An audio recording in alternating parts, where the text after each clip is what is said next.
And welcome back.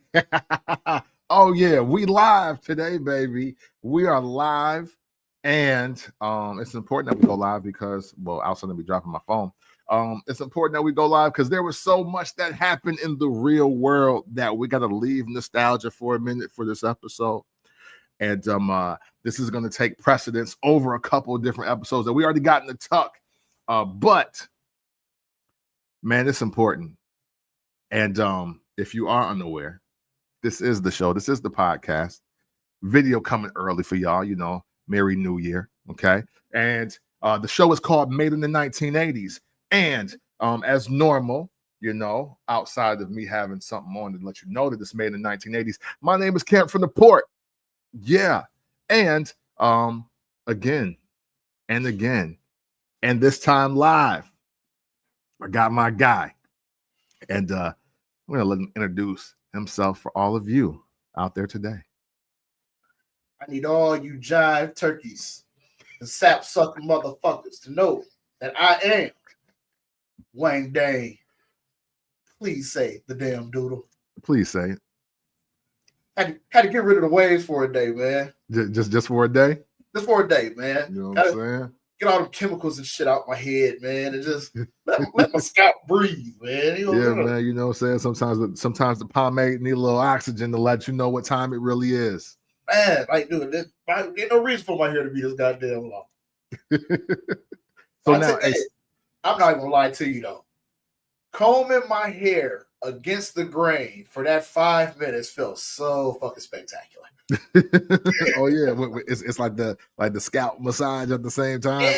Yeah. Well, nice. So answer me this, riddle me this. Are you the waves on waves guy, or do you have the layer and then the waves when it gets this long? Pause. My waves don't go anywhere. They like even with all of this hair, if I go grab my hairbrush and a couple strokes and my shit right back. Like I don't go through I never go through the awkward afro phase with the waves under. Like mine are always present.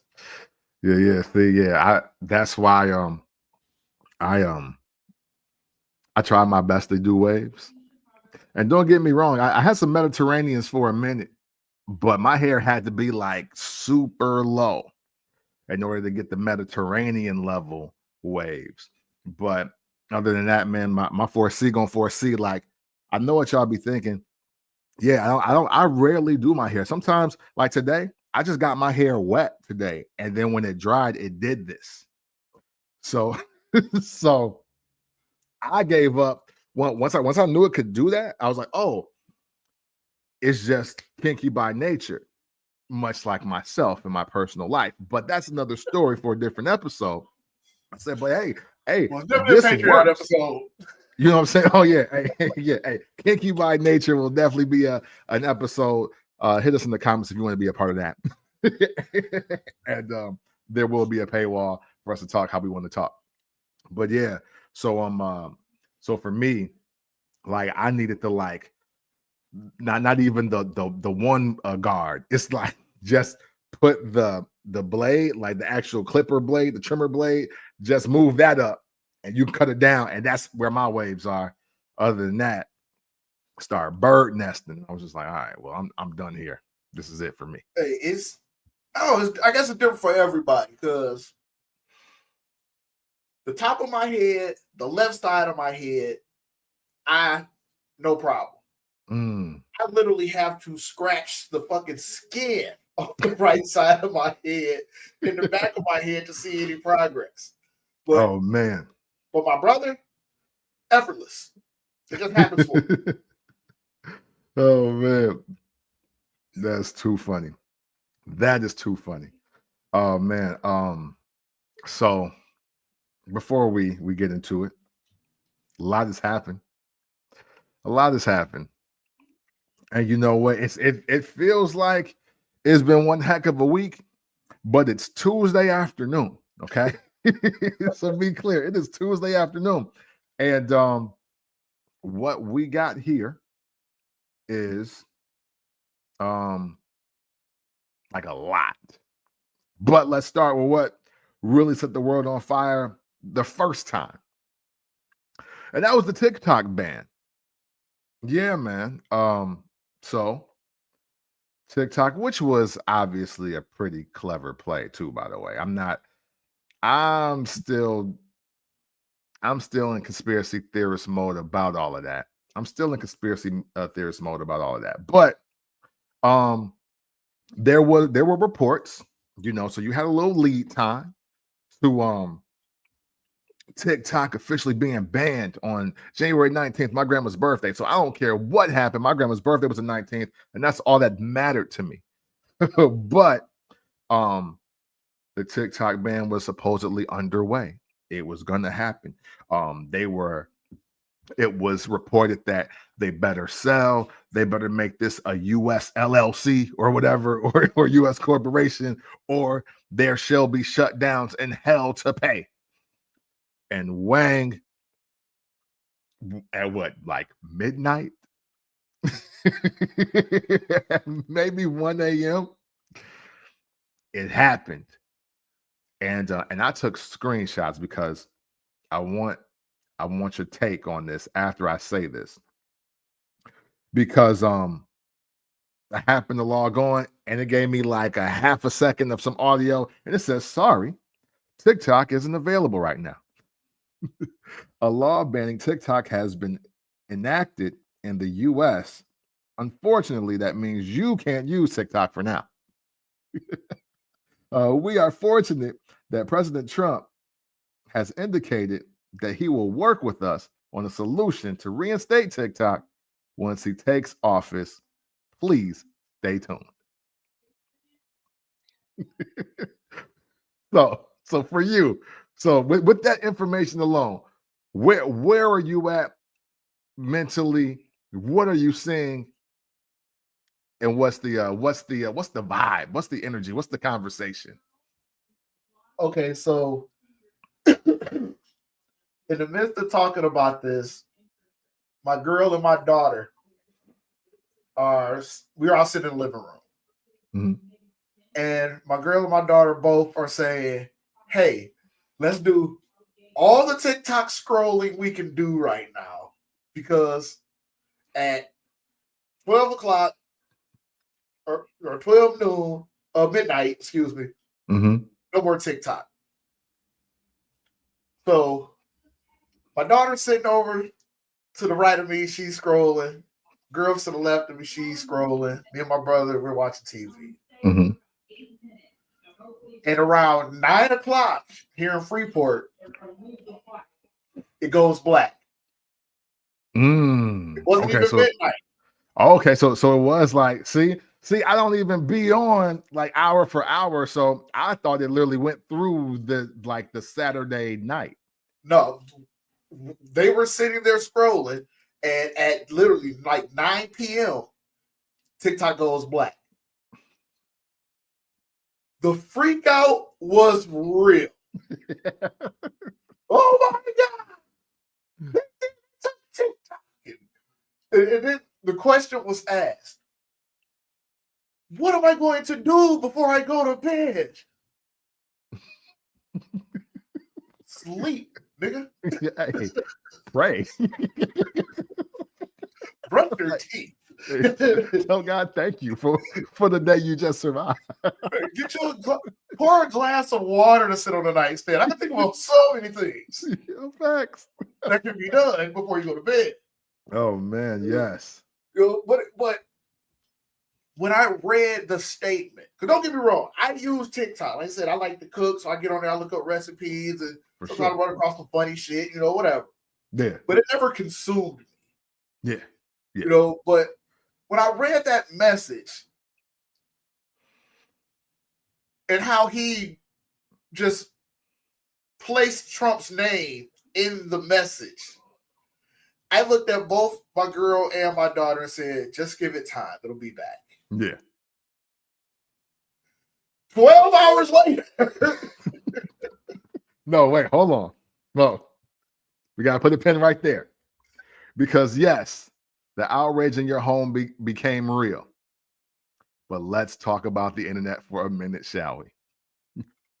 Oh man. Because fam, I wake up. So apparently I was not on TikTok after 8 o'clock. I must not have been, because I'm on Central Time too. So I must not have been on after 8 o'clock. So I wake up to people reacting to it being down. And that made me check after my morning, routine. And I was like, oh, and that's where I got the you can't go here right now. You know what I'm saying? TikTok is unavailable. And I began to get very concerned for a lot of people on my timeline and just around the world, because man, you would think that COVID had reignited. There was a fever pitch of people angry, upset, hurt. They're hurting for other people. They are hurting for the opportunities that were missed, or that cannot be taken advantage of, I guess, anymore. And I was really concerned. I was really concerned because never in my life have I seen people so compassionate and passionate for people, by people, and about people since COVID. Since we knew, like, hey, people are dying from COVID, right? That was the thing. And even then, there was some like, nah, I just don't believe it. Like there was some people that were just like, I mean, but didn't they like eat pork every day? I don't know. Are you sure it was COVID that really took them out? Things of that nature. Then people want to be anti-vaxxers, and you want the bucket system. No, this it's not COVID. You just have the flu, or whatever. Anything that could have been used. Well, you sprained your ankle in 10th grade, and I'm sure that just the rigor mortis has just been setting in, and now you're just deceased from it. But when TikTok shut down, not only was that the government's fault, depending on who you saw posting, that was the worst thing the government ever done. Like slavery didn't happen. Like Jim Crow was never a thing. Like 9/11, let me chill. Because I can't really prove that. I can't really prove that. I can't really prove it. But dog, I saw people like, yo, this is the bullshit. I'm trying not to laugh. This is a bullshit. Yo, I feel bad for all the people that can't get money. Yo, the government trying to stop us. They'd rather kill babies. They'd rather shoot up schools. They give you the right to create content. I was like, yo, this is extreme. This is ECW. All right, shout out to Paul Heyman. This is ECW. And I was just like, man, people are out of control. And I was a little worried. I was like, man, let me get off of here, because I might say something to rile somebody up on accident. I don't even know who got smoked with me, because sometimes in the midst of tech crisis and social media banter, you find out who really don't mess with you. like you really find out the people that hate your guts, and they've been waiting to get something off. And I was like, even though it's in my nature to poke the bear, I'm not gonna quite do it this time, because it looks like some of y'all are genuinely upset. But I couldn't help myself though, man, because it was just wild. Like the meltdowns and the arguments, people caping for the people that were actually making money on TikTok. Like, see, that's the other thing. I never saw a short, a clip, a post, anything from the people that were actually the stars of the platform. Like I didn't see the hey, babe, hey, that kid that they be doing the dance that I tried to do and almost tore my ACL. I didn't see him saying anything. The only person I saw that said anything but didn't say anything like negatively about it was Keith Lee. Hey, now see, I'm glad you said that, please, because Keith Lee, that's where I know him from. I don't know him from anywhere else. Like, and he's probably like the biggest person that I know of that you can use as far as like that platform creating, him becoming who he is because of that platform. But all he really said was, it was a fun ride. Follow me on Instagram. Follow me on Facebook. Like, yo. I mean, niggas still gonna eat. Right. Niggas still gonna do these reviews, yo. Right. Okay, it's just one less place we can get it done. Right. So, like, yes, this was the place that gave me my, my first initial spotlight. But if y'all fuck with me, the way y'all act like y'all fuck with me, there we go. Fuck with me over here too. Exactly. And because you got both. You got Instagram too. I got Facebook. I got Instagram. I don't know because I don't have one. I don't have a Twitter. But it's like, if he got one, follow him over there. Like, he's still gonna be out eating his food and telling you what he feel about it. Right. Why does TikTok have to be the holy grail? Right. And cooking with Kaya, I didn't see her. And from the rumor is they ran Kaya off before this even happened. Yeah, and I was literally about to say something, so that's where she went. Okay, because one on that real quick, and we're gonna get right back to TikTok. First of all, I had no idea who that girl was until women started hating her. I want to say that on this platform first. Yes. Okay. And then when you search the hashtag for her, it was other women trying to be her and making fun of her. Yeah. Then I proceed to find out who it is. And this is some young girl just making basic meals. And I was like, oh, this is what y'all mad about? A young person learning how to cook for the first time?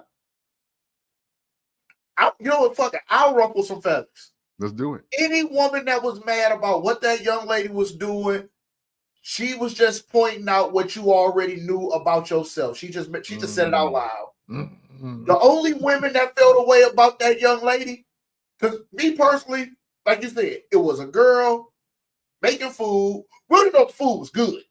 Yeah. It could have been super trash. It could have been trash as fuck. But the fact that she said, cook for your man, or I'll cook for him next, as a woman, the ones that got offended, that you ain't doing what the fuck you supposed to be doing as a woman, and that a woman that's going to step in and do the shit that you're supposed to be doing will take your man. Don't be mad at her. That's fair. That's fair. Because so if you don't want to ruffle feathers, Devin, I will. Yeah. Hey, listen. No, because I'm with you. Because my thing was like, I'm like, I never saw men reacting to her. Like, how she went viral, how she got on my radar is I then saw other women cooking. And I was like, oh, okay. And me, stupid, because I don't pay that close enough attention to TikTok like that. I'd be on there. Don't get it messed up. But I don't really be following a lot of people because, one, I don't really know who to follow other than like some of my people. But when I seen it, I was like, okay, so this is Kaya. I was like, oh no, this is Kaya. And then I kind of got to scroll, and eventually, if you look, they'll show you the original video. I was like, oh man, this is a young person. This girl, like, she my daughter age. Like, bro, she's like 18, 19 years old. Yeah, I was like, you grown women are mad at this young person, at this teenager. like that's sick. That is gross. Don't be mad at teenagers cooking. Like that is the stupidest shit. All right, man. Hey, look, we Whatever. off. Fuck out. Right. You know what I'm saying? So look, TikTok ban hits. Look, Sunday 19th, representing my grandma. I went to church. There was no First Black Champ podcast that day. And personal issues aside. But we will get back to the show for everybody that is watching that. But I go to church with the wife. We have a good time. It felt so much like First Church at Freeport. It was eerie. It was scary, but it was home. It felt really good to be there, right? We get out of church at like 11:42. That's when I checked my phone. That's when I turned my phone back on. That's when I was walking out and we were going to the car. Then, because I've already watched the meltdowns this morning, so we had to be like, service was at 10. So I saw the meltdowns and everything before 10 a.m. Before 9:30, actually, because I like to be on time. We got out of church at like 11:42. I'm in the car, warming up because it's cold. It was actually flurries in Tennessee. And then I see, wait, no, not then I see. The wife says, "You won't believe this." I said, "Why? What's up? What's up?" She was like, "Yo, TikTok is back." I said, "Wait, what? What?" She was like, no joke, I promise. It's already back up. And I said, "Wait, those people went mad, and then they ain't been down for like 5 hours." I was like, "Man, what?" I was like, "Was it 10 hours? Was it 10? And then so me had to check myself before we pulled off. Hey, and then I click on the app. Sound like me. Welcome back. Thanks for your patience and support. As a result of President Trump's efforts, TikTok is back in the USA. You can continue to create, share, and discover all the things you love on TikTok." And I was like, wait a minute. Wait a damn minute. Wait, your thoughts. Your thoughts from this moment, when because you got the same message. Your household got the same message that mine got. What are your thoughts? Okay. I want to go back a little bit. For sure. Just to let you know, like, I got mixed feelings about this. What I'm gonna say. I really had mixed feelings about this. Now, I always felt like nobody really does the research on, things like this. The government saying that TikTok is doing this and it's doing that, and it's using this platform to steal this. Mm-hmm. And where I feel like even if TikTok is doing that, these cell phones been doing it for many, many moons. Mm-hmm. So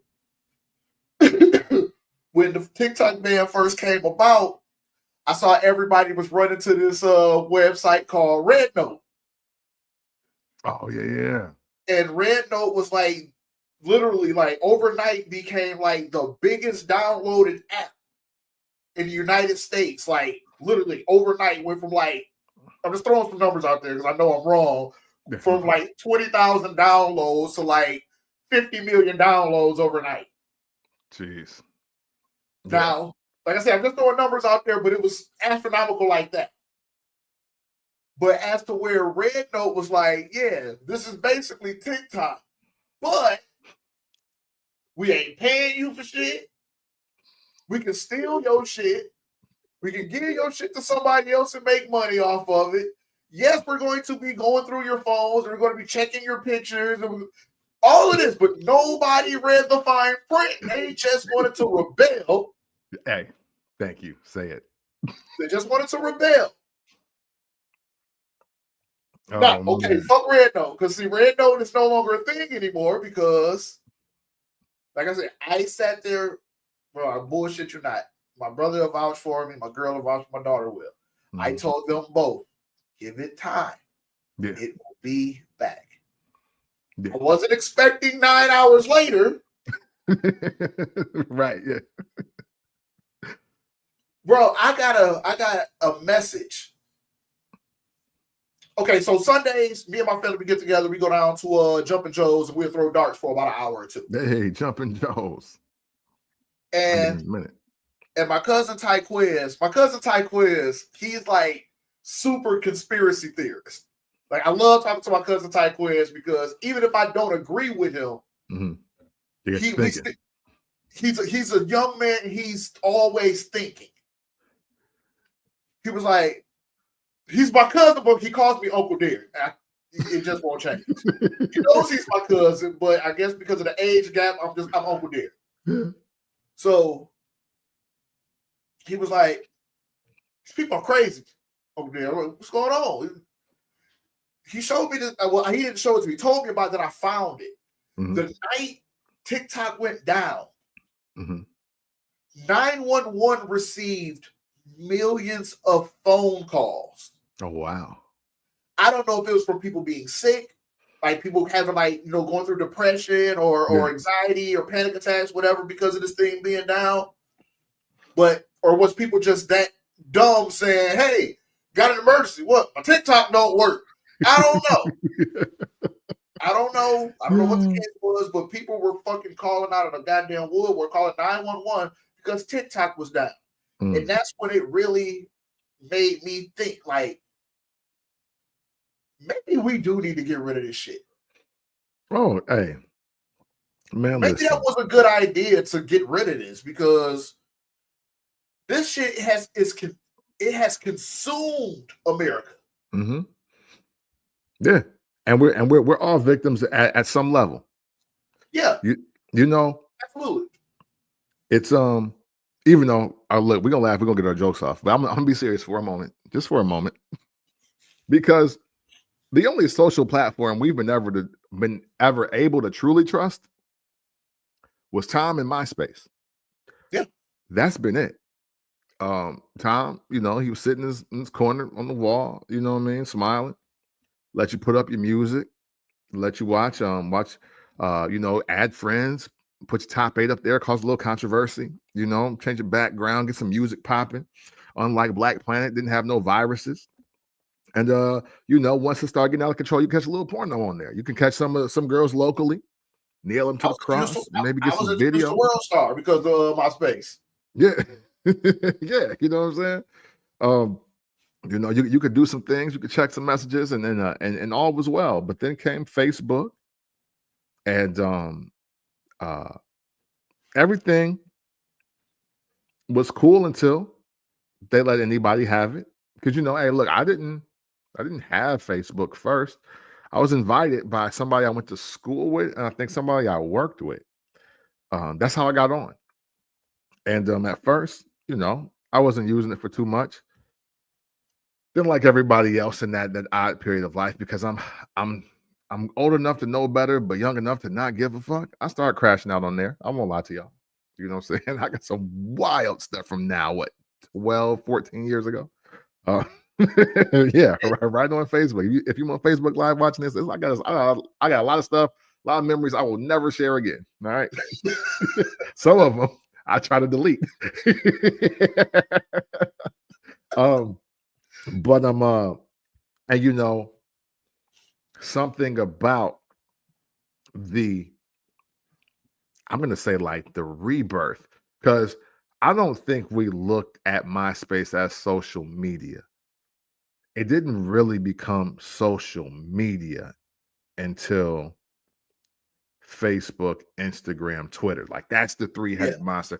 I don't even when YouTube, and I was on YouTube in 2006, 2007, and I didn't feel that it was social media then, right?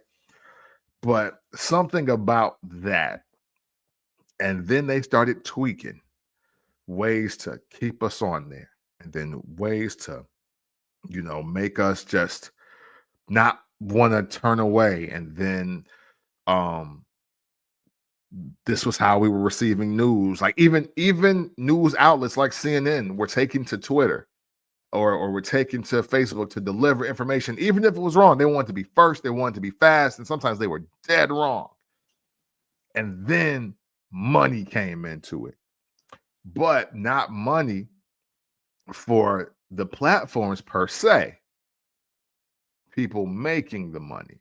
So Yeah. you got, that's where the rise of the Fashion Nova influencer came in, and then all of a sudden, kids were doing toy reviews, and you could do food reviews. Shout out to Keith Lee and just everything. You could start doing stuff, and then they were like, "Nah, hold up. Somehow we're not getting a cut of this. This is all Zucks too, by the way.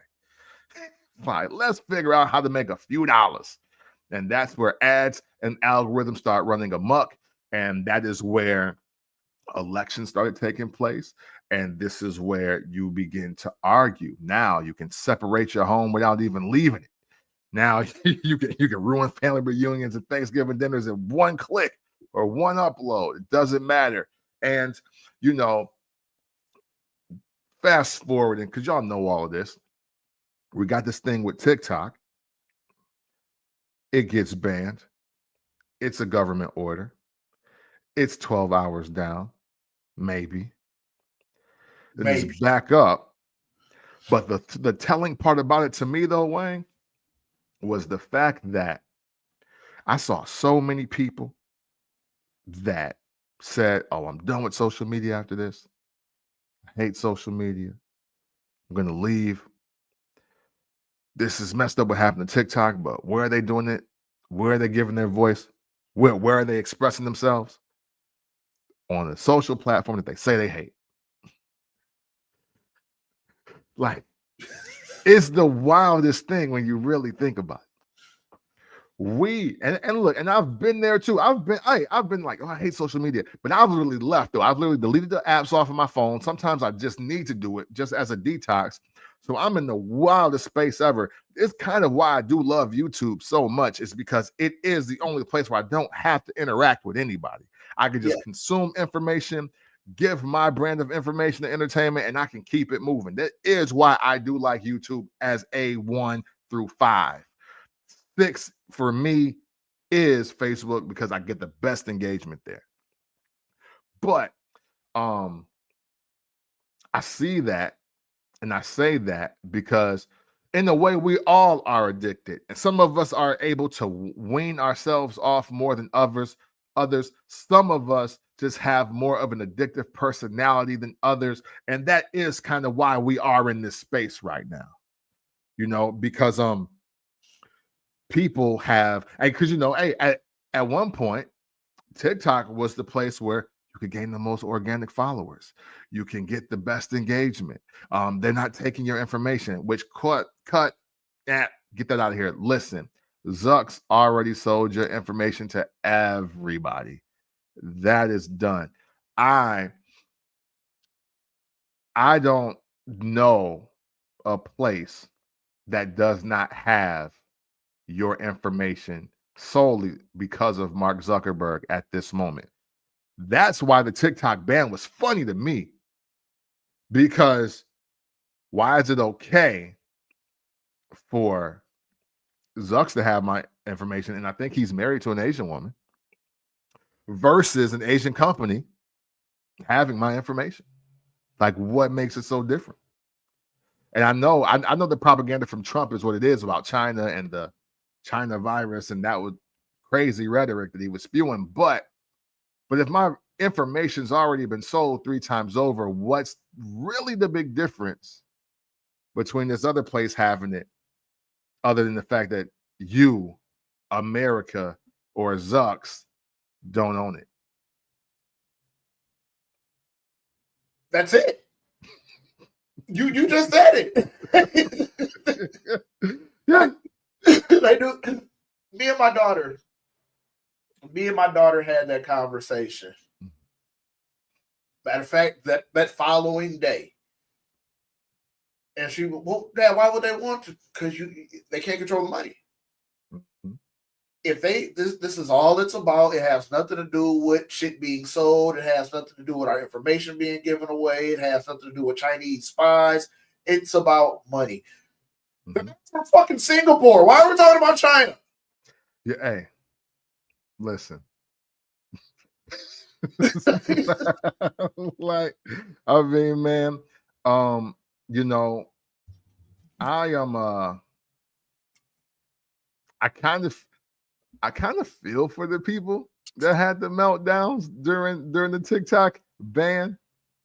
I know, because if they hadn't had the meltdowns, we wouldn't have this conversation. Yeah, right. And that's the other space I was going. Right. You know what I'm saying? Like, but collectively, if y'all didn't have y'all aneurysms and heart attacks, if you didn't place your blood pressure sky high, maybe, just maybe, we don't have an opening segment to this live show that we're doing right now. I want to say, even though I do have a shred of empathy for you, I want to let you know that you're out of your fucking mind. You need a hobby. You do something else. You need to really, hey, look, you know what? No, here's what I really want. I want everybody that went so hard when TikTok was shut down for those hours. I want y'all to make sure that y'all getting money from TikTok in 2025. You got to do it now. You got to do it now. I don't want to hear shit if you ain't getting no bread from TikTok after the way some of y'all showed y'all natural, black, white, and other asses. Crashed the fuck out. Like, yo, you better get it together. I couldn't be super mad. Hey, listen, you know what? I was a little disappointed. So I'll level with y'all because I like watching people shampoo carpets on doing TikTok. That's my new shit. I've been watching like 3 accounts for hours at a time. I've increased my bathroom time by about 45 minutes because I be watching people shampoo carpets. And I just can't turn away. And I tried to watch it on YouTube, but it's just not the same. Like, it just is not the same. Something about watching it on TikTok, the way they make them so snackable, and it looks cool, and then you be like, oh wow, that's a Hello Kitty carpet under all that mud. Oh my god. Like, so I really mess with it. So I get it. But I was prepared to watch a different version on YouTube. I need to make an ASMR account too. I got to figure out something, like maybe somebody like grass being cut or something, or like sprinklers. I'm gonna find something, because if that's got me in the headlock that it does, no way on earth can I not get on a piece of that pie. But other than that, though, man, hey, no, for real, hey, no excuses now. Y'all love TikTok that much, and you wanted it back so bad, and you were so adamant about the detriment it was causing creators. I want you on there every day, supporting your favorite creator, being a creator yourself. You should have an annual statement or a monthly statement about how much you contribute to the livelihood of these people on TikTok that y'all were going bananas over for those 12 to 14 hours. This is where it gets weird, though. This is where it gets weird, because long before TikTok, they had my son used to watch. This is before these like YouTube streamers and stuff was like making the type of money that they're making, way before like a Kai Cenat and all of those guys. Where my son and my daughter, because you mentioned it, my daughter will watch YouTube for hours as this one kid will review toys. And my son would watch for hours. It was only one guy that I remember because I hated him because he was always fucking screaming. His name was Dashi or some shit like that. Like he was always fucking like. My son's room was right across the hallway from mine. And in the place that I was staying at, it was hardwood floor all throughout the apartment. So there was nothing that could absorb sound. So 2-3 o'clock in the morning, I wake up pissed the fuck off because he's KO while this guy's playing a video game screaming. It's like, yo, shut this shit off. But I say all that to say this. Like, my son was maybe 7, 8 years old, 9 years old.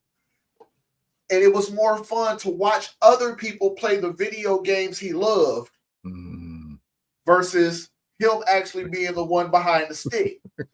Yeah. Here it is now. And I'll throw you in it and I'll throw myself in it. Because I found myself going down, I found myself going down the wormhole of watching people fix people's ingrown toenails. I don't have a foot fetish or anything, but it was like, oh shit, that's how it's done. And I would just watch these videos. And then I found that I would find myself down a wormhole of people getting their ears cleared out. They got like heavy earwax build up. Yeah.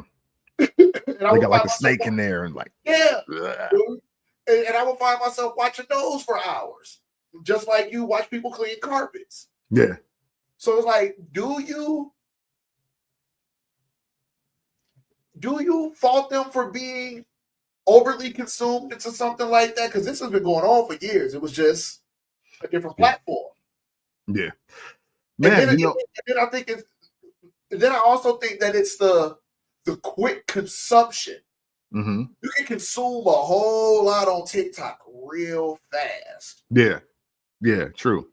And the world loves instant gratification now. Nobody wants to wait for any motherfucking thing. Yeah. So the fact that you can type something up and you can watch 15 videos, getting just a little bit more information each time, and you did that all in 5 minutes. Yeah. Yeah. Hey, no, hey, you know what? Run that question back real quick because, shout out to Sasha who's tuning in from Chicago.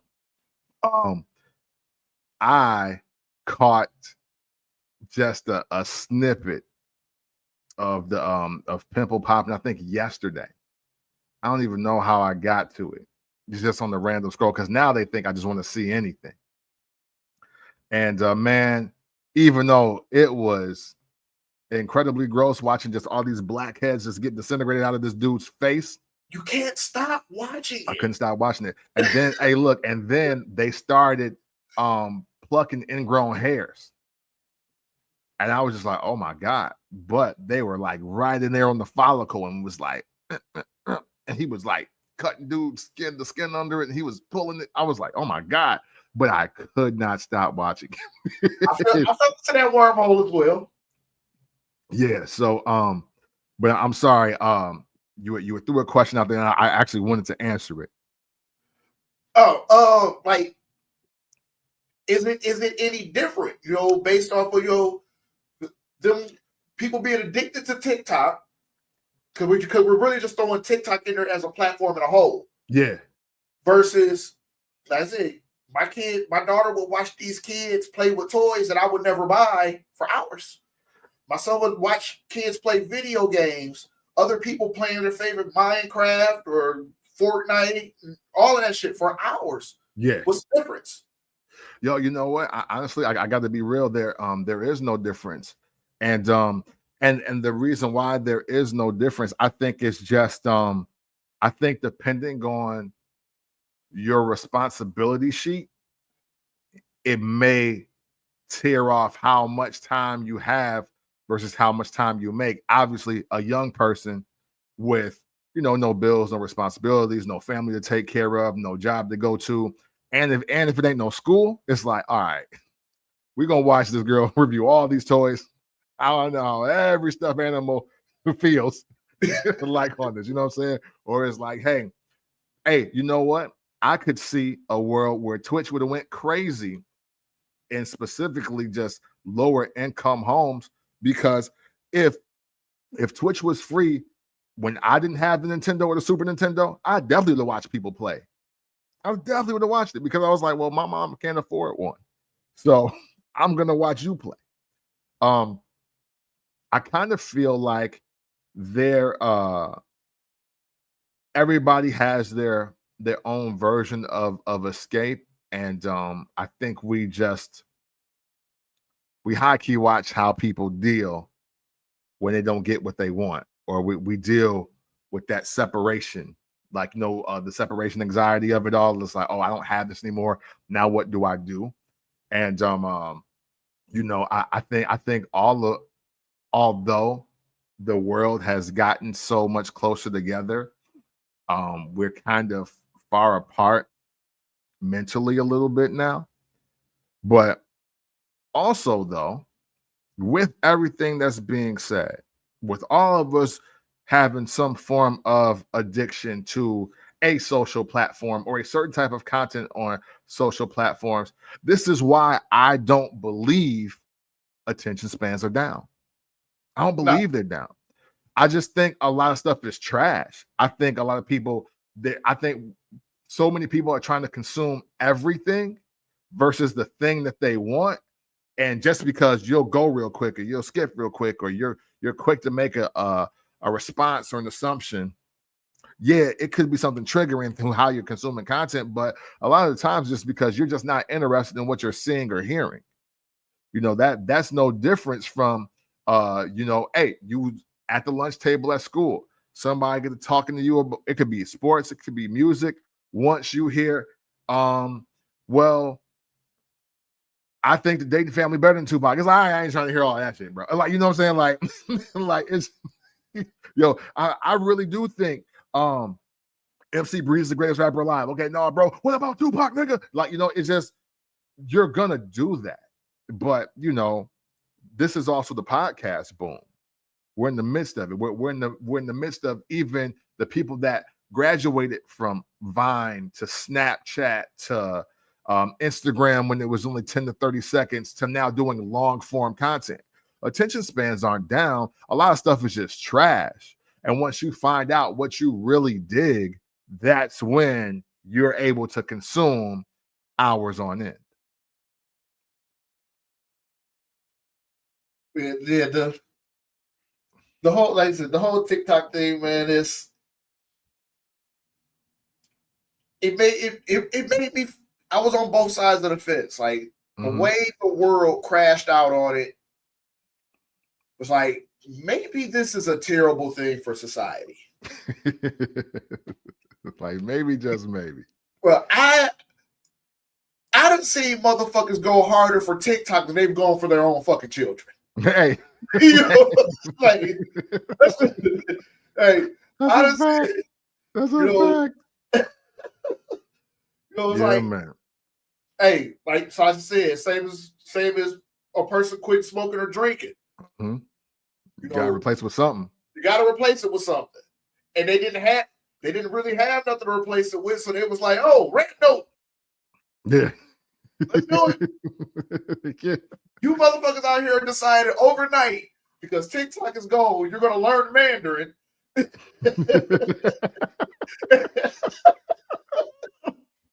Oh, no TikTok. I gotta learn a second language. You know what I'm saying? Dude, fuck out of here, man. And shout out to Isaac Hayes III. I saw fan base crap into the top 10 of social apps downloaded, even with just the threat of TikTok leaving on the weekend. Like it crept into the top 8. Excuse me. And you know what? I tried to get on fan base, and functionality is very much like Instagram, all of that. But you know what? Unfortunately, when you label something as a Black social platform or Black owned or something like that, fortunately only be Black owned on there. And unfortunately, only people that reach out to me are scammers. So I got off and I deleted the app. I'm sure I still got an active account, but and then like to get a certain amount of love on the platform, you got to pay. Like if I wanted to like let's say that you were on there washing windows, you know what I'm saying? And I wanted to like love the post versus like it. Like I got to pay like you like $2 to love the post or something like that. And I ain't saying that it's not a good hustle for the people that are trying to make a living doing it, but hey, look, man, as just a casual like scroller, I don't want to do all that. I just don't want to do all that. I had a fan base account for a short period of time as well, and I felt the same way about it.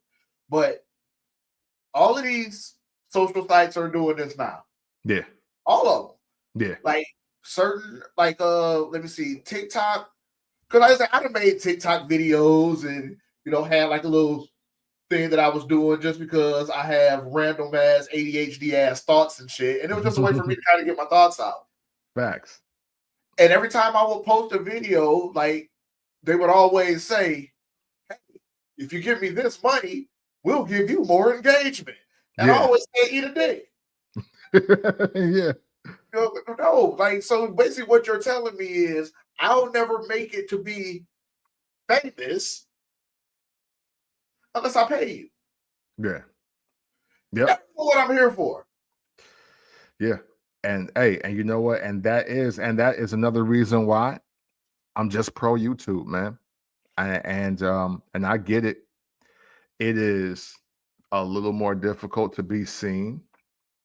But what I've learned in my journey here just in the last 4 months, with consistency, you'll begin to just gain traction and the views will go up. And the one thing I like about YouTube the most, they never asking me to buy anything or make somebody buy something from me. Like and not only that, there's just a certain tier I gotta hit before I could even have the audacity to start charging people, let alone making money. And I like the aspect of just hitting the benchmark of trying to get to the information there, because we are going to a subscription-based world. I mean, look, that's what every single channel did once they seen how successful Hulu was. Now, then it's Apple TV, then it's Max, then it's Peacock, then it's, I mean, well, I should say from Netflix, but but y'all get what I'm saying. Because now Paramount, like now every channel damn near has their own subscription-based program for their programming. And now Amazon about to come and wipe all of that out. But hey, it is what it is. My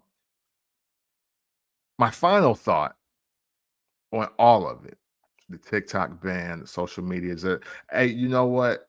I would, as much as I would like to go back to the days when it was just MySpace, or if it was, we were just back in the origin stages of uh, Facebook, Instagram, Twitter, we're not, and depending on what you want to do in this world, you may absolutely need social media, or social media would not hurt. However, I know this for a fact as well. Nothing beats going outside and being the man or the woman where you are.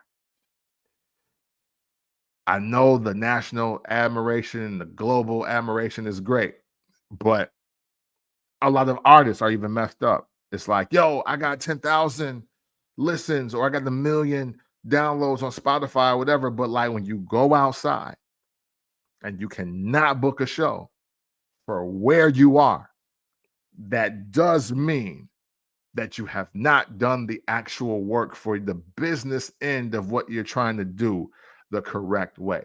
I totally get the aspect of casting the wide net and reaching the people, but you got to get hot where you are first. That's still never going to die. You still got to be the man or the woman where you are before you can ascend to something else. I'm the man in my house. Damn straight. Oh man, I got that part covered. You know what I'm saying? I mean, hey, any more thoughts before we move on to our second topic? No, fuck TikTok. You know what I'm saying? They're straight like that. But I will be watching some carpet cleaning after the show. Moving on, made in the 1980s. And we actually approaching hour 2. Hey, this is great. I like this. I'm here for this. The inauguration happened. And there's a lot to unpack here. This is not CNN though. You know what I'm saying? This is I am not Don Lemon. I am not Mark Lamont Hill. I am just Camp from the Port.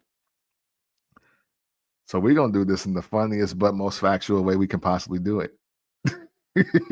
So January 20th. So first, again, I still want to say I'm not canceling Snoop. I never canceled Chrisette Michelle, and we're going to talk about Black canceling too today. The crypto ball was over the weekend. The inauguration was yesterday. So see, look, all of you that were upset that Snoop performed at the inauguration. Look, it's Tuesday and you're still wrong. He was not there. He did not perform there, but I get the sentiment. However, let's move forward. Monday morning, inauguration takes place. I think one of the first things that people saw off top, Wang, was Mike Pence and President Barack Obama rolled solo. Do you have any thoughts on that? I'm not going to speak on Pence. Okay. I will speak on Obama showing up without Michelle. Okay. I feel like Michelle stood on business. For sure. For sure. You can't say on one end all these millions of negative things about Donald Trump and then show up and shake his hand. Mm-hmm. Me personally, I'm not going to shake your hand. Mm-hmm. The same way he didn't shake your hand 8 years ago. Yeah. Yeah. Well, true. 12 years ago. Oh, yeah. It's 2025. Jeez. 12 years ago. Like, he didn't show up to say congratulations. That election was stolen from me. And he stood on business. Fuck you. I feel like y'all stole that shit from me. No, I'm not coming to show you love. I feel like, and it's just me speaking, I don't know if this is what she really felt, but I felt like Michelle said, no. This is how we felt about him. Why are we going to go congratulate him? We don't feel good about him, remember? Mm-hmm. So I have a problem with Obama. Okay. I have a problem with Obama because I see a lot of people, well, professionalism. Fuck that.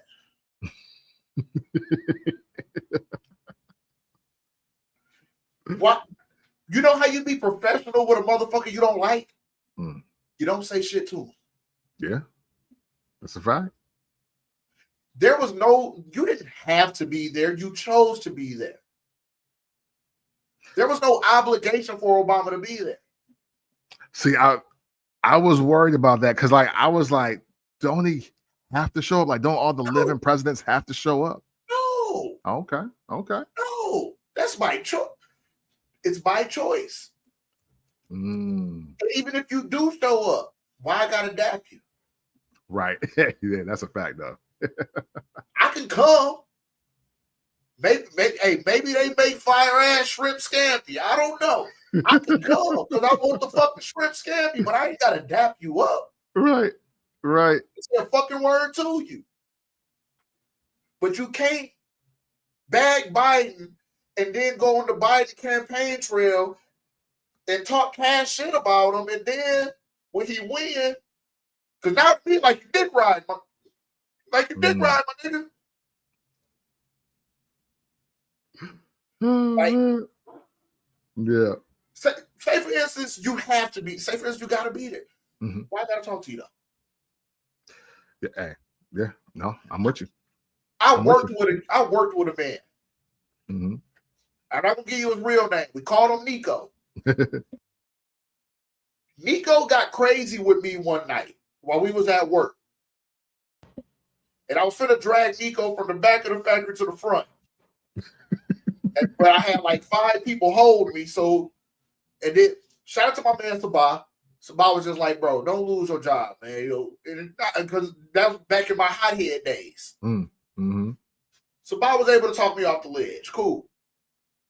I told this man, we got a job to do, and in order for us to get this job done, we do have to converse with each other.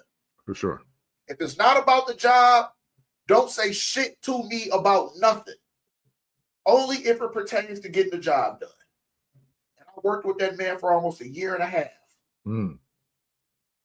Neither one of us got fired. Why?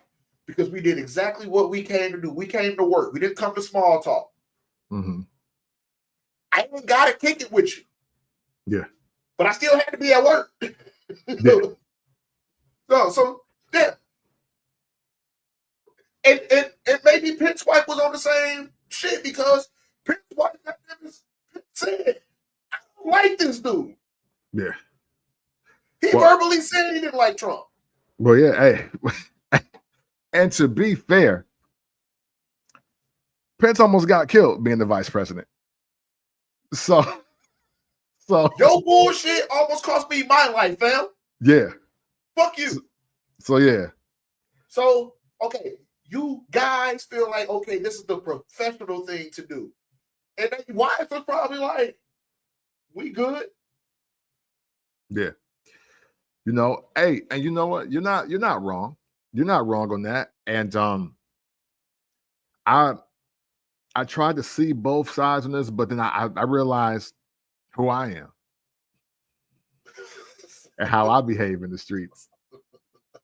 I've never gotten a death threat that I respected. I don't, nobody that I got a problem with put me in a near-death experience, but I could imagine, like, you know what?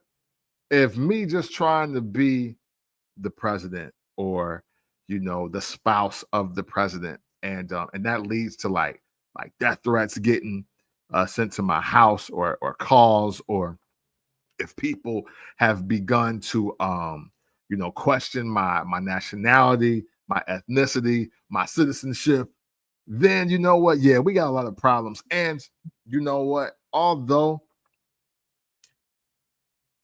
I get people like, well, you know, you just got to be the bigger man. You got to be classy. It's like, you know what? Even Ms. Obama couldn't take her own advice. When others go low, we go high, right? She was like, no, she was like, look, he went so long that I'm about to dig his grave. And I respect that. I'm here for that. I'm not mad at that at all. Like, I want to know. I want her to know. And I want Black women to know. We got to make sure we talk to the Black women. We don't think Michelle is wrong. See, I wanted to look it up. But I just ran out of time. But even on a quick Google, yeah, no, and thank you for confirming. Yeah, presidents don't have to show up to the inauguration. I mean, hey, look, the way Trump was so disrespectful and just anti-government, anti-politics, I'm surprised that they even feel that they got to, or that they should. You know what I'm saying? Because he's kind of made a mockery of a lot of the things that they've been doing just for the past hundreds of years in general. So, you know, hey, look, yeah, Pence is a G for showing up, even though I lived in the state of Indiana. He wasn't the greatest guy. But hey, look, man, when you almost get killed because of your mans, I can see your wife being like, nah, we're not on this. What was so ill about the inauguration, now that we're unpacking this first section of it? All the wives were pissed off. Like, even Jill Biden was like, yo, high key, I don't fuck with none of y'all. I'm like, yo, it's great. It's great because I'm like, dude, it is fantabulous, dude. Like, yeah. What's this? How does the saying go? About like having the strong wife as the backbone, or however the phrase goes. Yeah. A lot of you motherfuckers need to listen to y'all wives, man. No, facts. Facts. Like, I guess Jill didn't have to be there, but I want to say Joe did have to be there because he was passing the torch. Yeah. I think Joe did have to be there. And of course, Jill was like, okay, I'm just going to bag my husband. No. But like I said, none of the wives were happy. Yeah. None of them. But you know, hey, but why I feel Jill had to show up too, though? Because Jill had to champion her husband. Like, yo, no, it ain't nothing wrong with him. Like, because I mean, again, look how we talked about Joe on the way out. Yo, he too old. He about to die. He look like an alien. Is that dementia? Like we were going in on Joe. And she was like, no, he's beautiful. He's great. Everything's cool. Like, he got this. He can do this. Like, you know what I'm saying? Like, she was the greatest piece of motivation as he closed out. his term. So she was like, yo, no, I gotta stand strong just in case one of y'all say or do something. I might have to slap shit out of one of y'all. And I feel her. Like, I respect the energy. Jill might have been ready to set it, and we're just waiting for y'all to do something. Well, personally, I said all that about Joe before he even won the election. Sorry. Hey, it is what it is. But oh no, it was I guess being older and actually feel like I'm obligated to follow politics because like now I do realize and understand like this is something that I really need to know about now. This is something like as a kid, we didn't give a fuck about politics. No, we was at all. But 90% of the people that voted for Obama because he was black. They followed none of his policies. Yeah, for sure. Matter of fact, that they were mad at a lot of the policies. They were, but late. Damage was done. But like when you get older, when you in your mid 30s and your 40s, then you start realizing like, damn, this shit really do affect me. Yeah, so you start. I'm not going to say you dive into it and it becomes a part of your life, until election day. Excuse me. But you start paying more attention to this shit. Yeah. And that's the only reason why I even know as much as I know now, because 12 years ago, I could have told you half this shit. Yeah, I dig it. Wasn't important to me. Mm-hmm. But oh, dude. Well, the shit was just yeah. It was so shout to the wives of the current, well, no longer the current, all the former presidents of the United States. Y'all held it down. Y'all represented. Y'all was on some tough ish. We respected here at Made in 1980s. Myself, Wang Dang, please say the damn doodle. I was happy to see Bianca though. I ain't gonna lie. I was happy to see Bianca. Oh yeah. Like I really thought like that woman is just like, I don't want nothing to do with this shit. I'm just gonna be over here chilling. Hey, I think the one thing that is very prevalent in American society is that no matter what's going on, no matter how messed up our situation is, no matter what the state of society is, your home life, no matter what it is, some of us can just not resist that photo op. So some of us can't resist that they saw me. They see me out here. They know I was there. I think that's, and again, I think a lot of social media too. I think that's social media too. Like some of us, we feel we got to be everywhere all the damn time versus saying, you know what, I set that one out and letting people ask me and I answer it when I feel like it. I think a lot of people have succumbed to that. And I think the inauguration is no different. It's just like the Grammys. It's like the Emmys, the Tonys, the Super Bowl, WrestleMania. Like it's all of it is the same. The NBA Finals, all of it. World Series, all of it. World Cup, Olympics, all of it. So I look at that and I'll be like, yeah, man,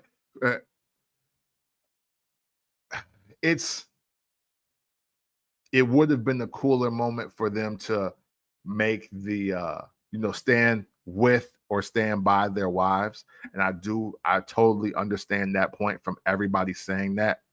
But because I don't think like it's easy to win the classy award when you're talking about Donnie J. You know what I'm saying? It's easy to win the class award because he about to get it off no matter what you say or think about it. Like that's his thing. Like, oh, look, whether you're here or not, I'm gonna talk my talk. And I don't care what you on, what you about. Like, this is what it is. So I think it's lose-lose, but I'm glad the conversation didn't get too polarizing over. I've seen a couple dumb like status updates, and we ain't gonna acknowledge a lot of that. But what I do want to talk about though, who I ain't gonna front, and I know when he was president, I know what he did, but since he been out of office, one of the most chill, one of the most IDGAF couples of all time is GW and his wife. Listen here, George W. Bush. I know we were supposed to hate him. 9/11 happened. I can't prove anything, so I'm gonna stop talking. But George W. Bush and his wife pull up. They don't bother nobody. They only talk to Michelle Obama. And they don't react to nothing. If y'all watch that inauguration, he's a Republican. That man sat there. He didn't smile. He didn't clap. He didn't stand. He didn't do anything. He came for the shrimp scampi, nigga. Yeah, right. He was like, yo, what time is dinner, bro? All of this is bullshit to me. Like, I already did this. It don't even matter. Like, yo, I do have respect for George W. because since he's been removed from it, I think you got to figure out who he is. I mean, look, he getting heavy. You can tell he at the crib eating, fucking, and painting. That's all George W. doing. And he chilling. He was kind of like, yo, I got to get dressed for this. Yo, come on. All right, whatever. Let's do this. He's like, yo, I'm here for my pops. It is what it is. Like, you know what I'm saying? The first great nepotism hire. Shout to Bronny James, though. You dig what I'm saying?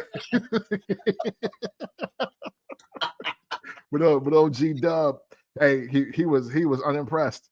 And I love it. Hey, and his wife was just as unimpressed. Hey, I love the United Front. I like, yo, I'm on what you on.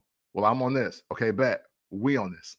And that's how they moved. That was so awesome to see because obviously well, you know what? I'll say it like this. I'm not saying it never mattered before, because like with like the Reagans and all of that, but we didn't really care about the dynamic and interaction between husband and wife, president and first lady, until Barack and Michelle.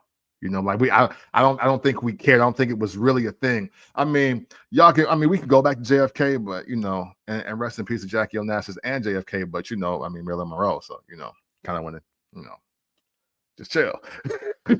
but I think for this era, for our time, the time that we're all alive for, I don't think we really went as far as to talk about the dynamic of the husband and wife as much until 2008. I just feel that way personally. You're welcome to disagree. But with that being said, if you're going to ask me what couple dynamic I like the most, it absolutely is G-Dub and his wife. That's where I'm going. No questions asked.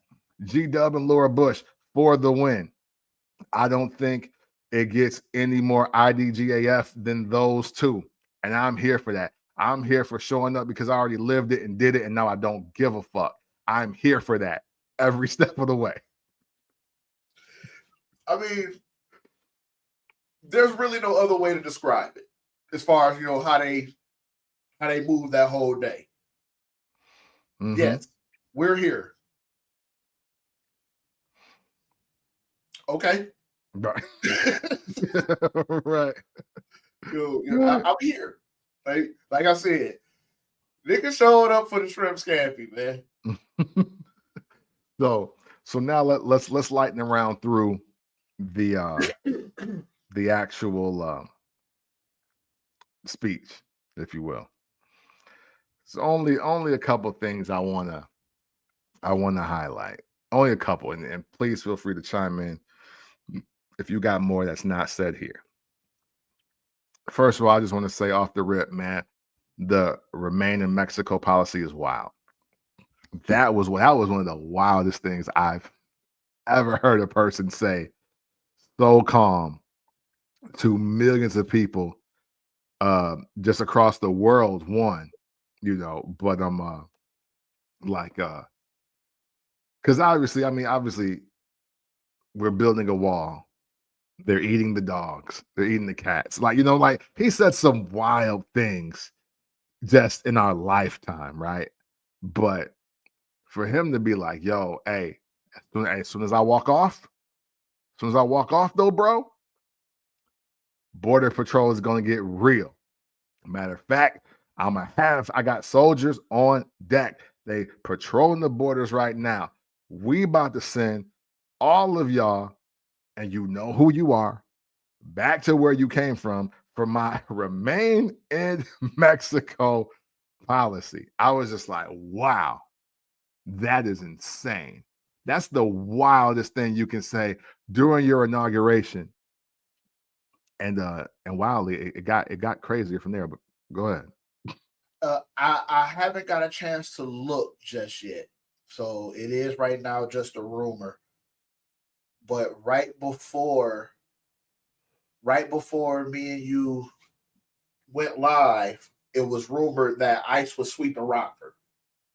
Mm. So if that's said to be true, which I don't know just yet, so do not take my word for it. For sure. He ain't fucking around. Yeah.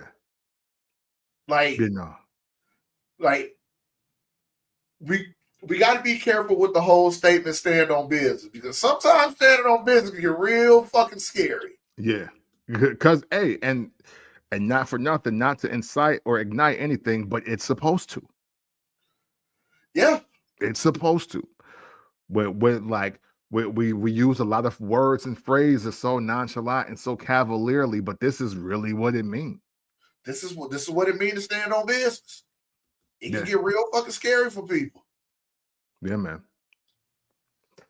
But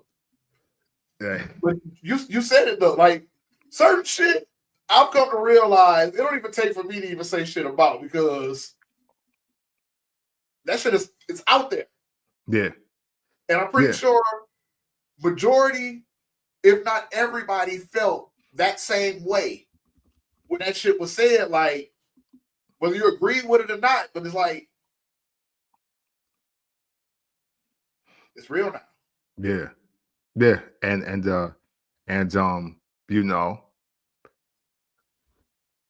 it ain't even, you can't even call something like that dog whistling. I don't think he did any dog whistling at all during his entire speech. I think he made direct threats and direct commands.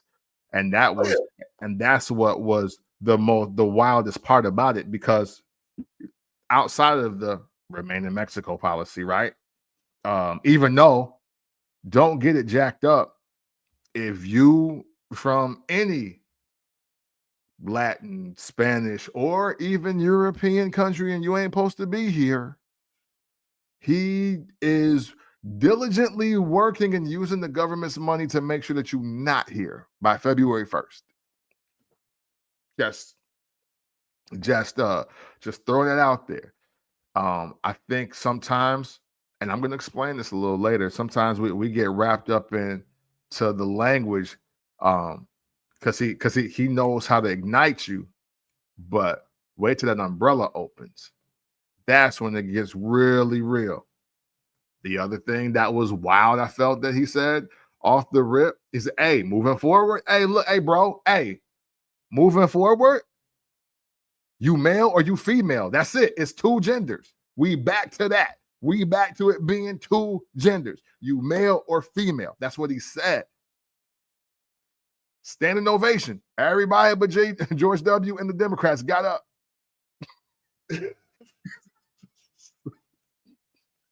We gotta have some fun. Hey, and I was just like, wow, that's interesting. Now, I am a respect yourself and respect others at all times. But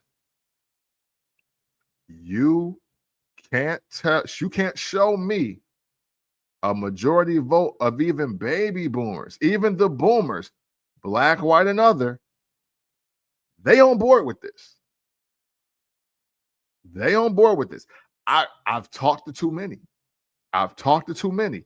And see, and this is the gray area that he loves to create. Oh, Donnie T, he loved to create these gray areas because, hey, look, you may not be down with the Remain in Mexico thing. You know what I'm saying? This might affect your favorite restaurant or your new in-laws. It could affect it. But some of y'all do draw the line with women with penises using male bathrooms and vice versa. They don't want, a lot of y'all don't want to hear that non-binary stuff. A lot of y'all don't want to hear asexual, or you know what I'm saying, or just all the other terminologies. I'm not trying to be disrespectful, so I'm just listing them for all of you that are listening. And like that's not a dog whistle at all. That's a direct, like, hey, get with this program.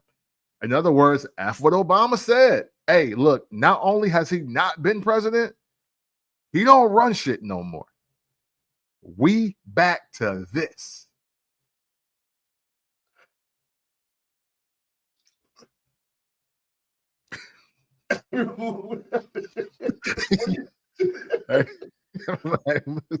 Like this is the next 4 years. Yeah. And he's stamping that shit. Get with her, get gone. Yeah. And if you don't want to get gone, I'll get you gone. Mm-hmm. Yo. Like this. Hey, you know, hey, you're right. So let's just move on because it gets wilder. It gets wilder if you really think about it. So, you know, he said all of that, but then he also threw out there about how he about to end the wars and bring our troops home. And he also said that we're going to we also not going to be engaging in wars that we don't even got no business being out there. And if you've been paying attention to the last 4 years in any respect, that's the stuff that Biden Harris said they were going to do, but never did. Like, he took so many direct shots at them while they sat there. You could see how tight Miss Harris' face was. VP Harris' face was tight during a lot of that because, oh, this nigga talking about us. Like, hey, he did all that. He went in on them. He went in on how, you know, like the military is, we pulling out all this goofy stuff. We're not doing none of that. And then said he wanted to be a peacemaker. He said, hey, I want to be seen as a peacemaker, but let me shit on all of them. Let me shit on this last administration and the one before it, and let you know that I ain't going. Like, hey, let you know this is not the vibe moving forward.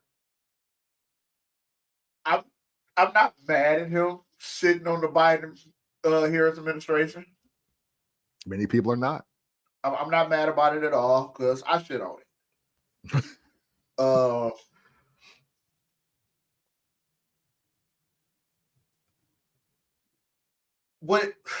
How can I word this? Speak from the heart, man. Let's do it. Let's do it. Okay, fuck Biden Harris administration. Okay. This last 4 years was just shit. Okay. As a staff label and MNF and crew, I get you. But now we have a known, prominent, proud liar saying all these things. Okay, because I've always said this. The United States always overly involves themselves in everybody else's bullshit. Mm-hmm. And we lose so many young men and women that want to protect this country because we can't mind our fucking business. Yeah. Yeah. Those are facts. If he does that, he gets my kudos in that aspect. Yeah, for sure. I got you. That one. But are you still just talking out your ass, Donnie? Yeah, hey. literally to be continued, because we got to see, because look, that sounded great for everybody. Again, gray line, gray areas, because we don't want any of our troops in any of these wars. No. And he been saying, hey, yo, why are we even doing this? That is the one thing he's been very consistent on. Like, yo, why are we fighting for these niggas? Like, we don't even fuck with them. Why we hey, why we gotta do what they say? Can't we kill all of them?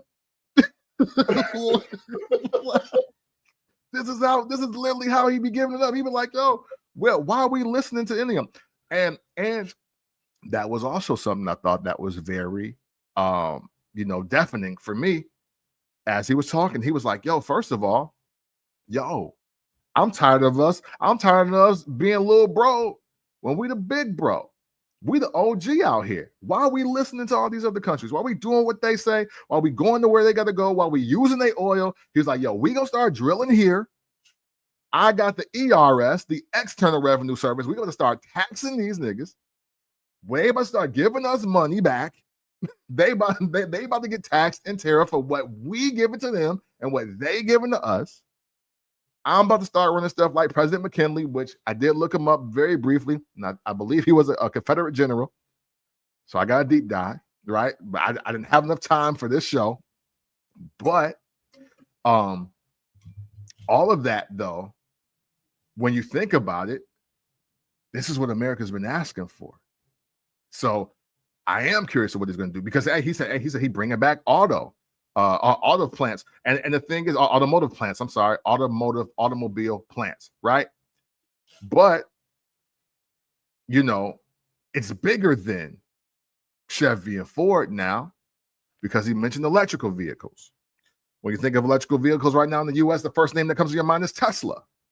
And who was up there? Fucking Elon Musk, the owner of Tesla. So yeah, maybe he green lighting a plant, 5 or 6 plants per state for Teslas. Now, maybe we're just building Teslas here, and that's how we're gonna get back the automotive industry in America. I don't know. I'm theorizing at this point, but the hard line that he draws in the sand with all these gray areas is that at the end of the day, this is the stuff that America said it wanted 20 years ago. Yeah. So it's just interesting, to say the least, because and then obviously he's talking out of his ass.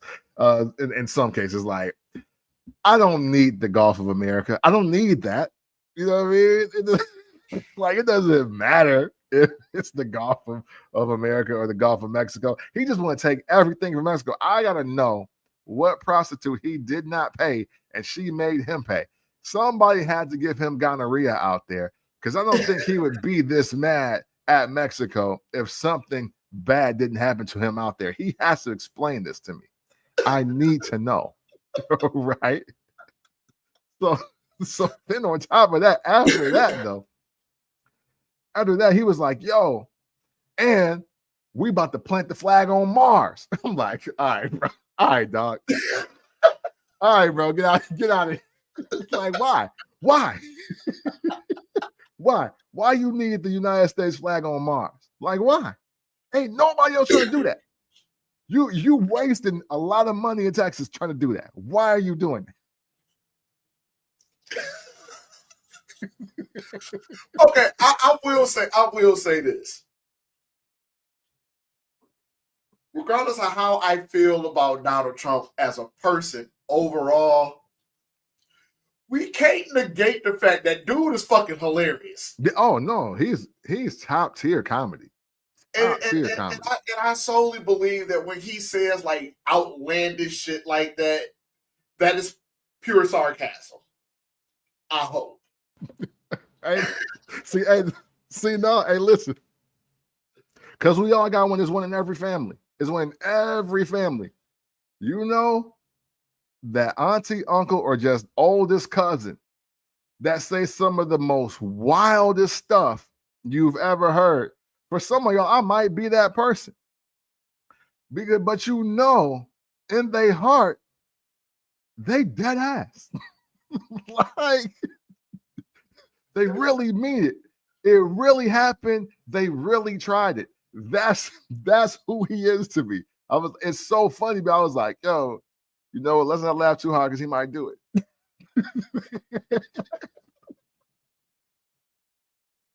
Yeah, like I said, you know, I've heard him say shit, you know, and it's just like, and the world gave him a hard time. Like the blatant one. When COVID struck and everybody was, and he said the whole thing, you know, can we just like put like a laser down, you know, and he was being sarcastic. But he had said so much dumb shit prior that everybody just was like, oh my God, I can't believe it's this fucking stupid. Yeah. It was sarcasm. So it's like I got to a point, man, where like he said some things, and I'm like, sarcasm. I hope. Yeah. I pray it was sarcasm. Hey, listen. He was dead ass about Mars. He was dead ass about Mars. Cause hey, and you know how I know he was dead ass about Mars? You know, you know who had something to say after the inauguration was actually over about it? Elon Musk. Elon effing Musk. He's the main one. He was like, oh, hey, listen, first of all, he looked like he won all of his money on The Price is Right.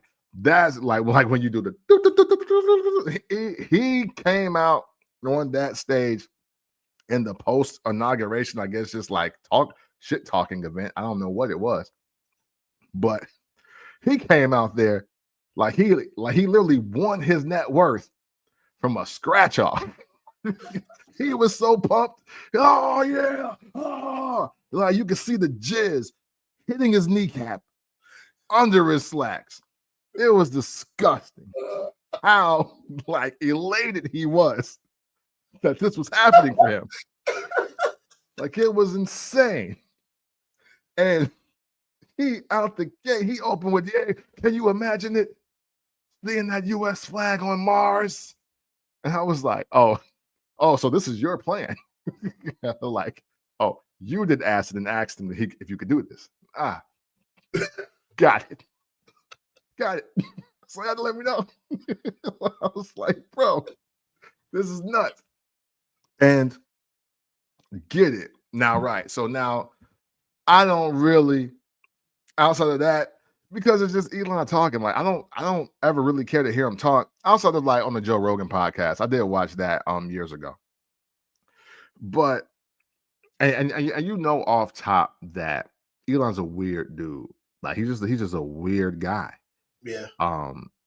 And throughout his weirdness, he's created some of the most innovative products and platforms there is. Like, you know, without him, there's no PayPal.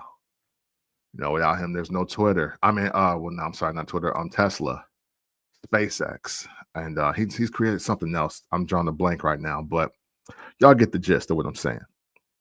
And you know, talking is one thing, but what can't be ignored, what absolutely cannot be ignored, is that he definitely did the Nazi Heil Hitler salute, and he did it twice. And there was a standing ovation from some people, and some people could not control their excitement when he did it. Now, Wang, I'm going to say this because I'm not blind. I'm not blind at the umbrella. I'm not blind at the scope. And although I do get the concern for all of us people of color, this is a white people problem. This is a white people problem. And they need to handle this.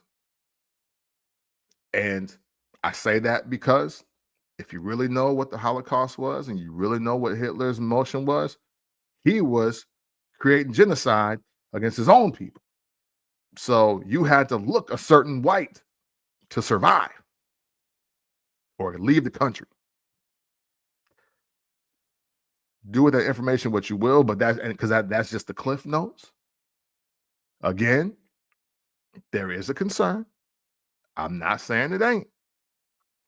But in totality, the 51% or more of this is some white people shit.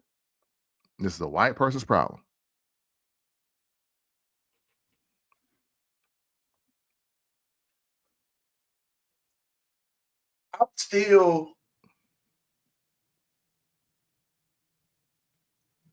I'm still trying to wrap my head around the fact that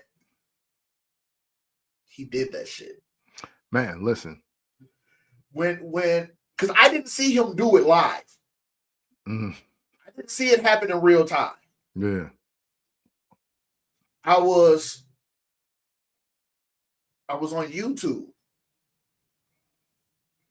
and I was scrolling and I see a video of, like, it was the what was it called, a reel? Mm-hmm. The reel wasn't moving though. It was just him with his hand up. Yeah. Okay, I gotta see. Mm-hmm. He with pride. Yeah. Oh yeah. Hey. I was finna do the gesture. I'm not going to do the gesture. Yeah. Hey, because look, because he literally just stopped talking and just did it. He just did it. And the two ladies that was reporting on it was so taken aback by it to where they were like talking to each other like, "Oh, fuck, do we swing this?" Yeah. Yeah. And they just kept saying like, Eli just made a gesture with his hand and yeah, he and like they were fucked up. Yeah. Like, yeah, because you gotta call it what it is. Because we seen it too. We see it. You gotta call it what it is.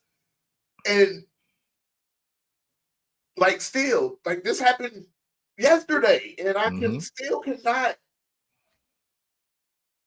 Like, I woke up this morning, and my girl was like, "That you still bothered by that?" Yes. Yeah. No. Hey. Hey. Listen. No. I'm with you. I'm with you because of one person. I'm with you because of one person, how he's been treated. And that one person is Kanye West. This is where, hey, listen, I understand.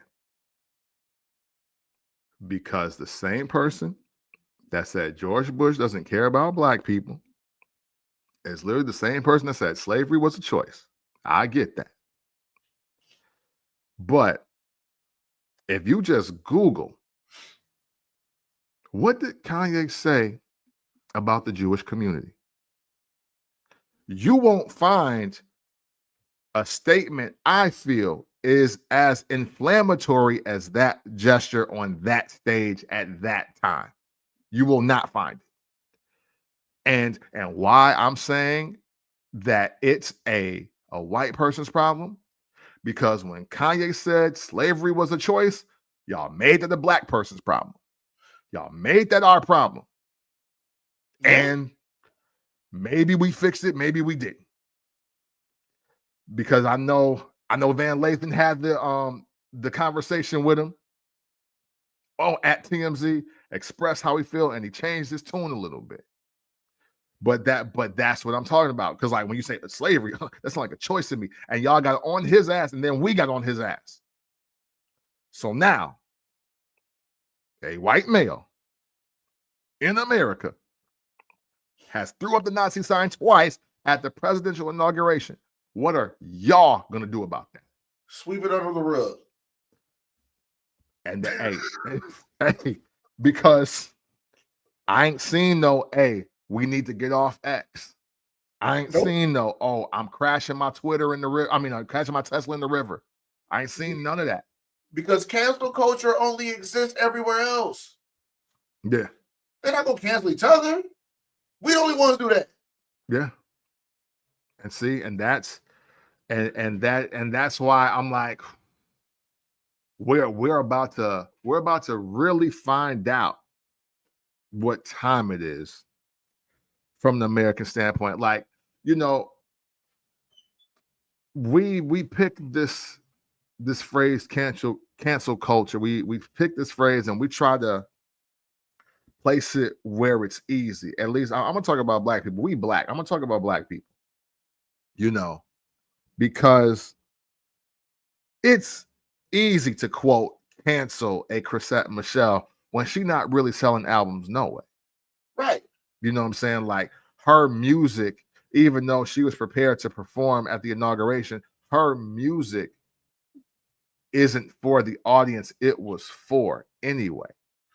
Her sales didn't go down. The people that fuck with her still fuck with her. Right. Well, hey, and and the thing is, and I'm glad you said that, because the thing is, the people that quote stopped, well, she was never really going gold or platinum anyway. So you're not moving the needle that way. In a lot of respects, it would have been better for her to do the inauguration, kill it, and then have her sales go up by this new crowd of people that will be more supportive to her than the ones who don't want you to do it, but ain't gonna buy your album or go to your show either. Like that's the jacked up part about us. And I'm just being real, because now it's, oh, we gotta cancel Snoop. How you gonna cancel the most iconic and the most recognizable rapper in history on album number 17 or whatever, which one it is? Like, some of y'all ain't bought nothing since The Dogfather. Not Doggy Style, the dog. Y'all bought the first 2 albums and y'all been done. Some of y'all only got the Chronic and Doggy Style. So that means that you're not even in the demo. Cancel culture. This is when I personally realized that cancel culture was only in our culture and it was bullshit, which is why, no, I'm not doing any of that shit. When T.I. got his ass on there and said, that nigga gave a time scale on how long we was going to cancel some shit. We canceled Gucci for 6 months. Why? Because you waiting for the spring line to drop, nigga? Yeah. Like, fuck out of here. Like, I personally, I've been done with that shit. Yeah. But one thing's for sure, 2 things for certain. I ain't even gonna go deep into that shit. Mm-hmm. This is how we gonna find out. Like you said, this is a white person problem for white people to handle, right? Mm-hmm. Yep. This is how we'll find out if white people are going to handle it. I said it yesterday, and I was very loud about it. Is Tesla's stock going to go up or down after he did that? Hey, yep. Hey, let's talk about it. That's how you will know. That's how you'll know. Mm-hmm. Whenever somebody does something or says something fucked up, they lose value. Mm-hmm. So we gonna sit back because black people said, "Hey, y'all need to deal with Kanye." Now here it is. Hey, y'all need to go deal with Elon. Mm-hmm. But if he's still selling 200 Teslas a day after yesterday,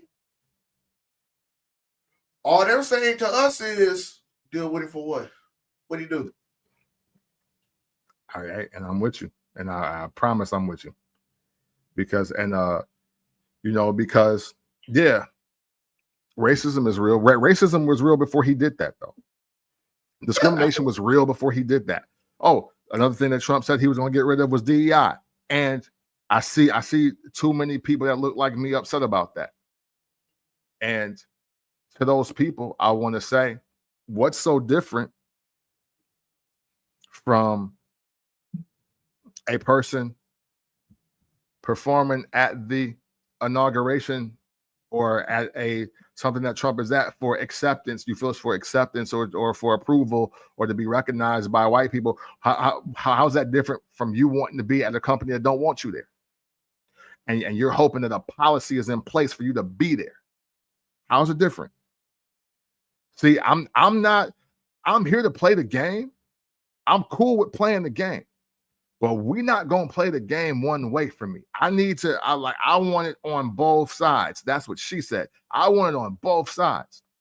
So if it's whack or if it's cancelable, for me to be at the crypto ball or me to perform the inauguration, well, damn it, is whack for me to be at some company that hate black people, don't want black people working there, but I want some policy put in place so they got to make so they just let me work there. Because I don't like it's still the same thing about toleration over celebration. It's still about it looking like you got a handout. It's still looking like you weren't able to do this on your own merit. You needed, quote, the white man and all of this other stuff. All of it still applies to me. That's how I look at it. I'm not going to split hairs. I only want to be where I only want to be where I'm accepted. Facts. Like, I don't want to be in a room because of some bullshit law. Because even though I'm in the room because of that law, my opinion is not valued. My presence isn't valued. You there by default. Right. That makes me feel worse. Exactly. Yeah, that makes me feel worse. Like, that's like being a kid. It's like being a teenager. And then you find out you was only invited to the party because of your mans. Facts. I want to leave now. I don't want to be here anymore.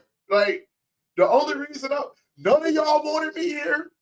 Y'all only let me come because he begged y'all to let me come. Yeah. Now I'm gonna just head out. Yeah, facts. That's it. That's I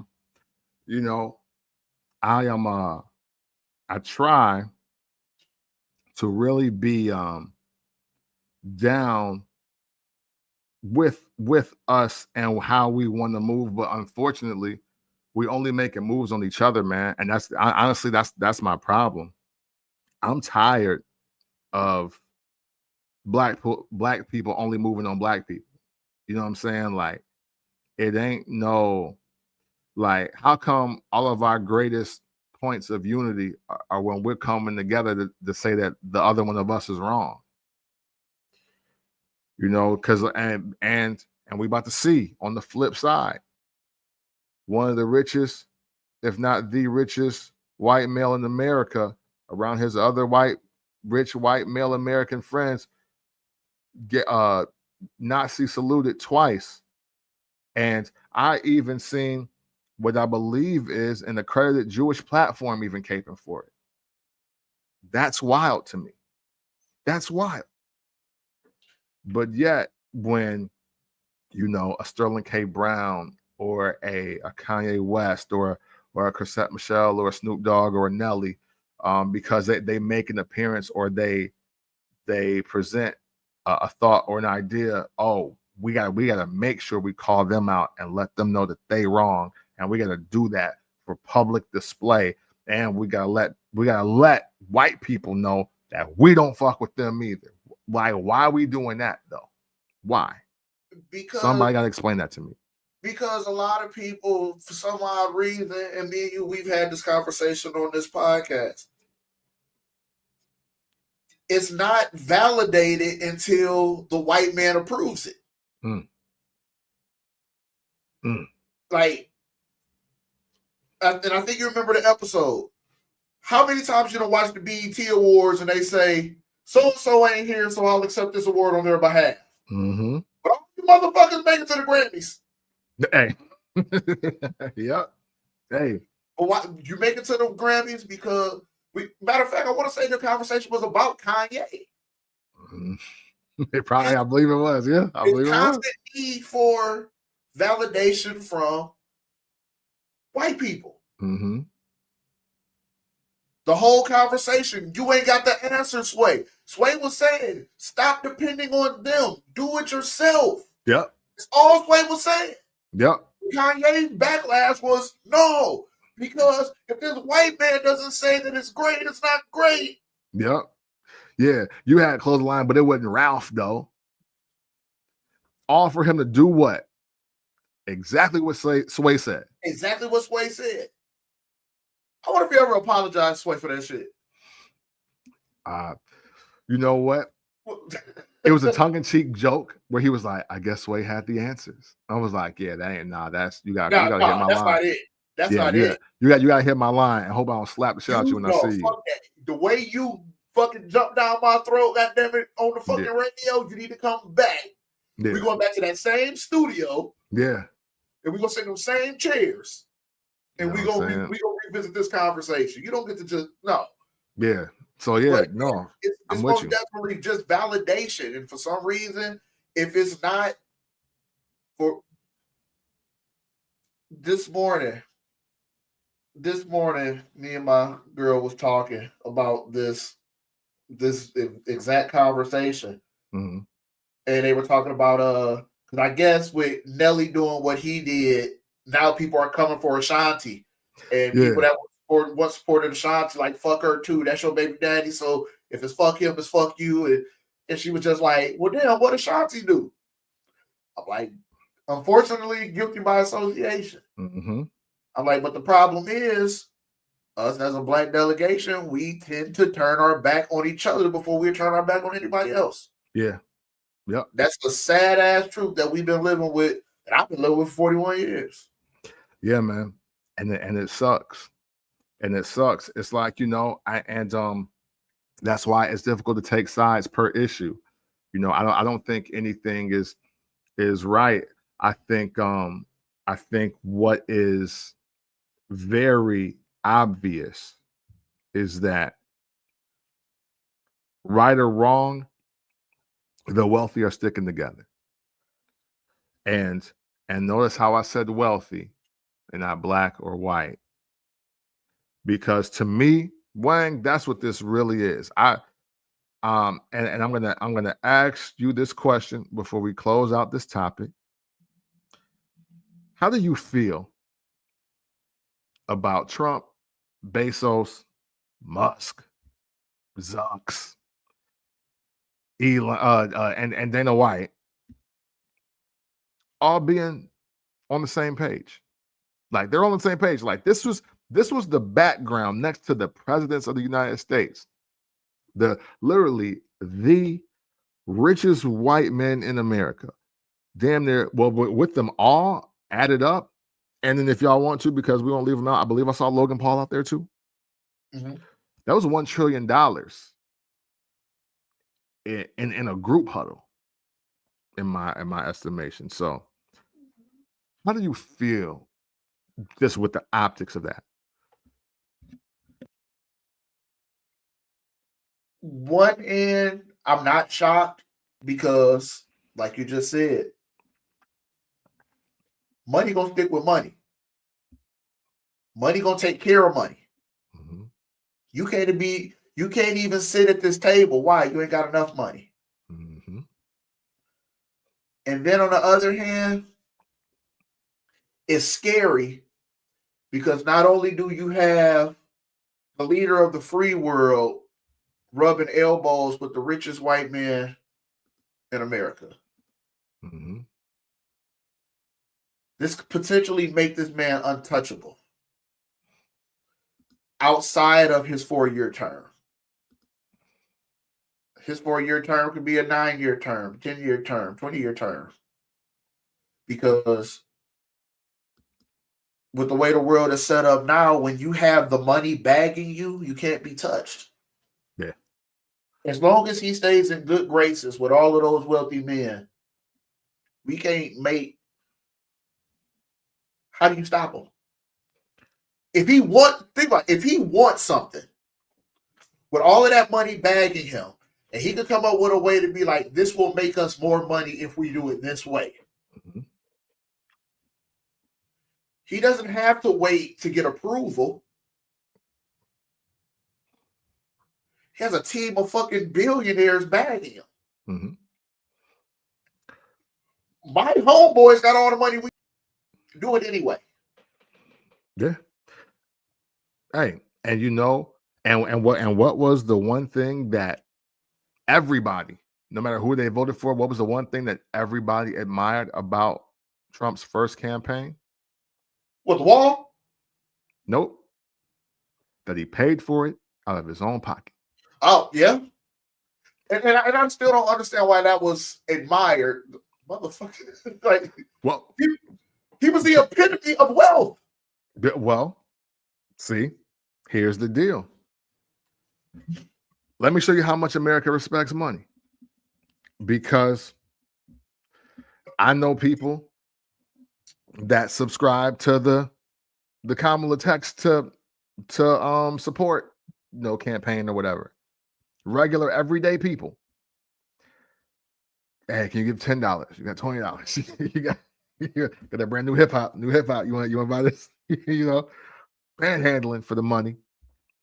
And the one thing that Trump was like, hey, look, yeah, I'm gonna be a Republican, I'm gonna run, but I'm not gonna use y'all money to do it. I'm gonna use my own money. I'm gonna book my own time. I'm gonna pay for my own flyers and MAGA hats and all of this. And and wildly enough, with that, he ended up getting more financial support.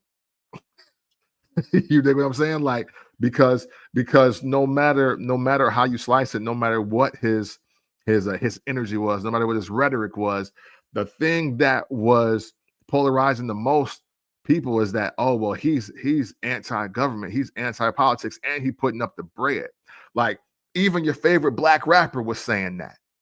You know what I'm saying? Like, oh, yo, we respect the business. He a real good businessman. They don't know nothing he did, though.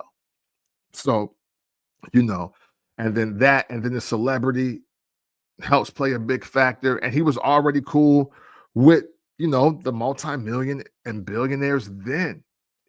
Is that they've gotten tighter now. Like, you can't tell me that the bigger play is not even about Trump this time. I think it is about world domination.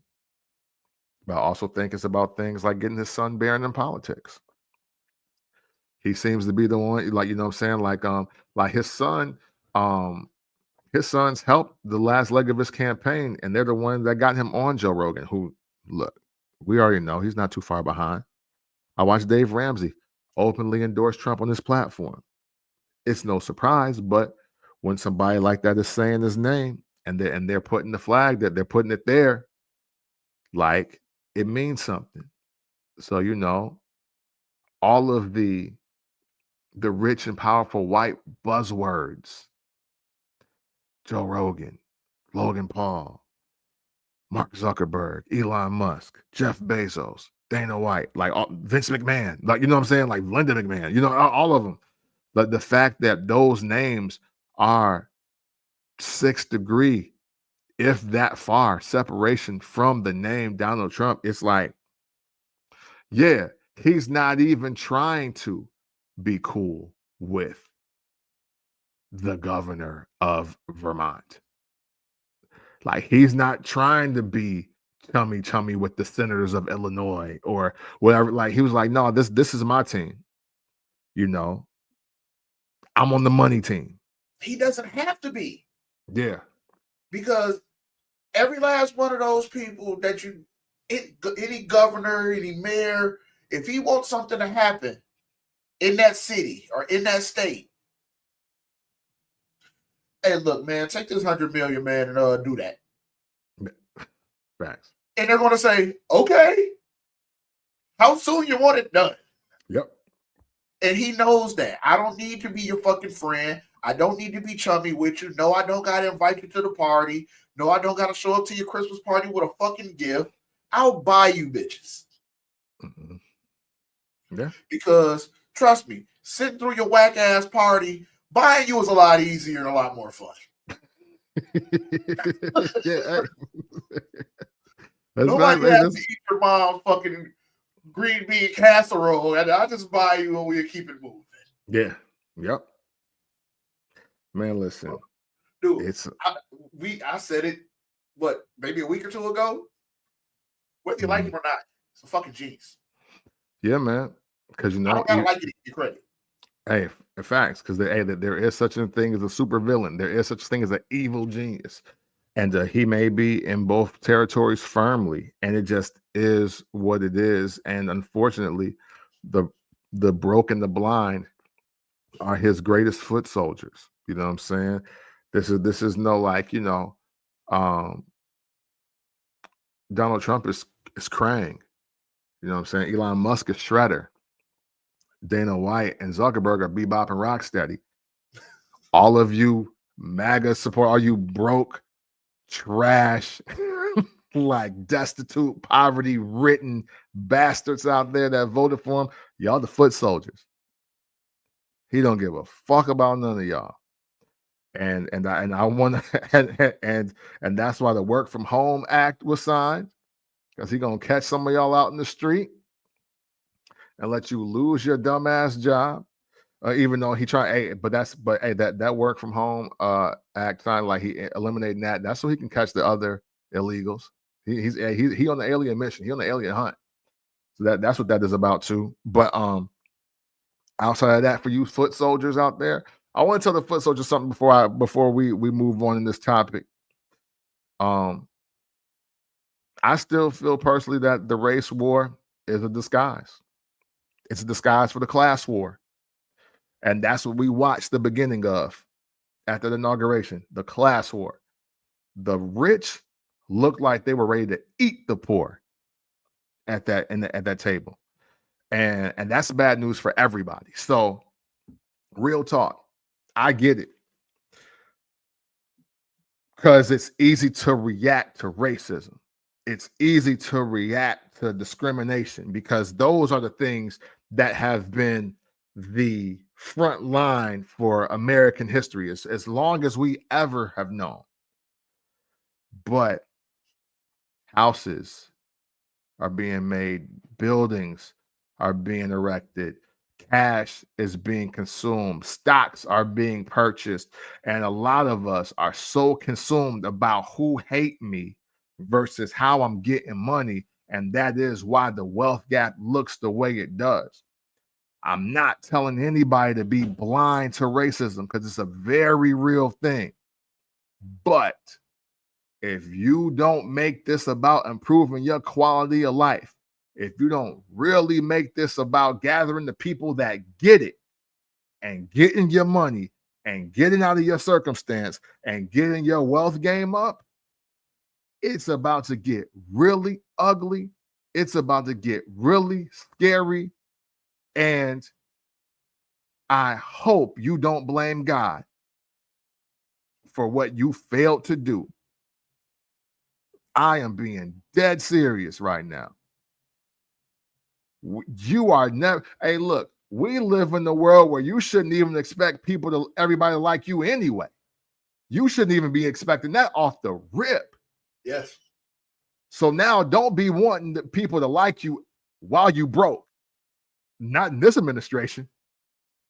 Hey, that's dead. Oh, you broke and black? Oh, nah. Nah. Hey, but don't get it twisted. Oh, you white and you broke? Ugh. Fuck out of here. What are you doing? What are you doing white and broke around me? That's what you about to hear. So be clear. A lot of us in the same boat, because we ain't hit the certain financial thresholds. And beware. That's all I got. I couldn't say after that. We need to close on that. Hey, we should. I want to make sure that was heard. Oh yeah. Hey, hey, listen. Yeah. Hey, I gotta clip that. But hey, look, we want to leave y'all on a light note. You know what I'm saying? Even though that was important. That was important for y'all to know. Let's leave it on a light note. We got a nice short closing topic for y'all. Old Drizzy, old Canadian Drizzy, back at it one more again. I forgot you wanted to talk about this. You know what I'm saying? And because like we don't want to leave y'all with something so heavy. That's what I told her.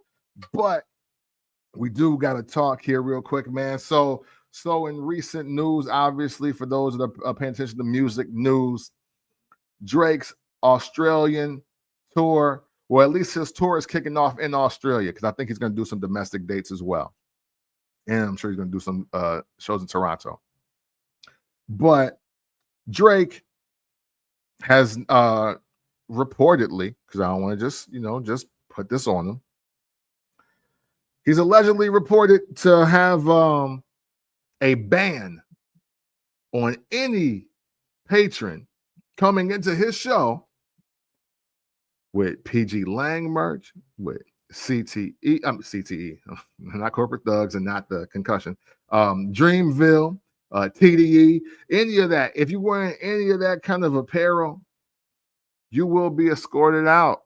If you got an OV Ho sign, or if you got some not like us signs up there, you potentially will be fined and banned from attending the show or any show dates. And he also don't want to see any hurtful memes either. You know what I'm saying? Don't do that.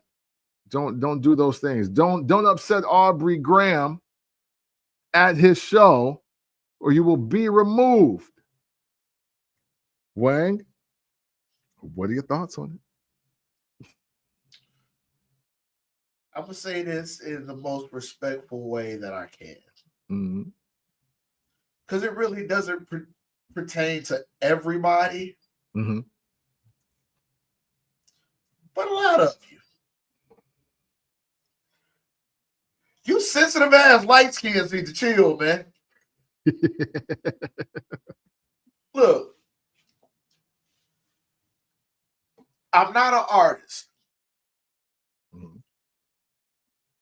And even if I was, I don't give a fuck what you come in there wearing, what you got on your side. Did you pay for your ticket? Because me personally, I think the consumer is stupid to pay for a ticket to bash someone that they don't like. Yeah, there's that. I think that's just foolishness. If I don't like you and I don't fuck with you, I'm not going to give you my money to make you feel bad. But you're so fucking emotional about losing this rap battle, in which it's not the first one you lost. You're making it worse. Doing all this extra sensitive ass shit you're doing because you lost. Okay, yeah. You beat Meek Mill and Meek Mill said, okay, I got to get back. Let me do a song with him. That's it. Personally, you lost the push. I personally feel that way. But it's like, dude, just move on.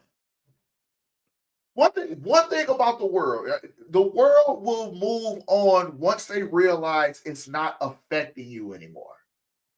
Because it's not funny anymore. It's only funny if I get a reaction. If I'm a comedian and I get on stage and I tell a joke and no one laughs for 3 shows, I'm not telling that fucking joke anymore. It's clearly it's not funny. True. If you don't give them a reaction, it's not funny. Again, me and you had this conversation. If I go out and I get into a fist fight and I lose that fight, and everybody finds out that me and this guy got into a fight and I lost, when everybody runs up to me and say, hey, I heard you and Camp from the Port got into a fist fight, and I say, yes, he beat my ass. He fucked me up. He drugged me from this block to this block and back to the other block again. And everybody's going to say, oh, well, I guess the fight story was true and Camp from the Port won. You know? You can't even throw it in my face no more. Yeah, because I've already acknowledged it. I beat your ass, that nigga Camp from the Port. We all know Camp from the Port beat my ass. I told you.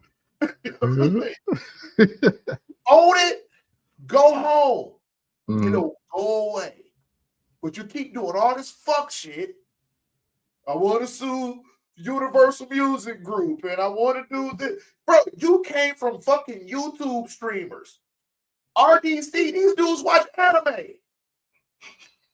They're not even rappers.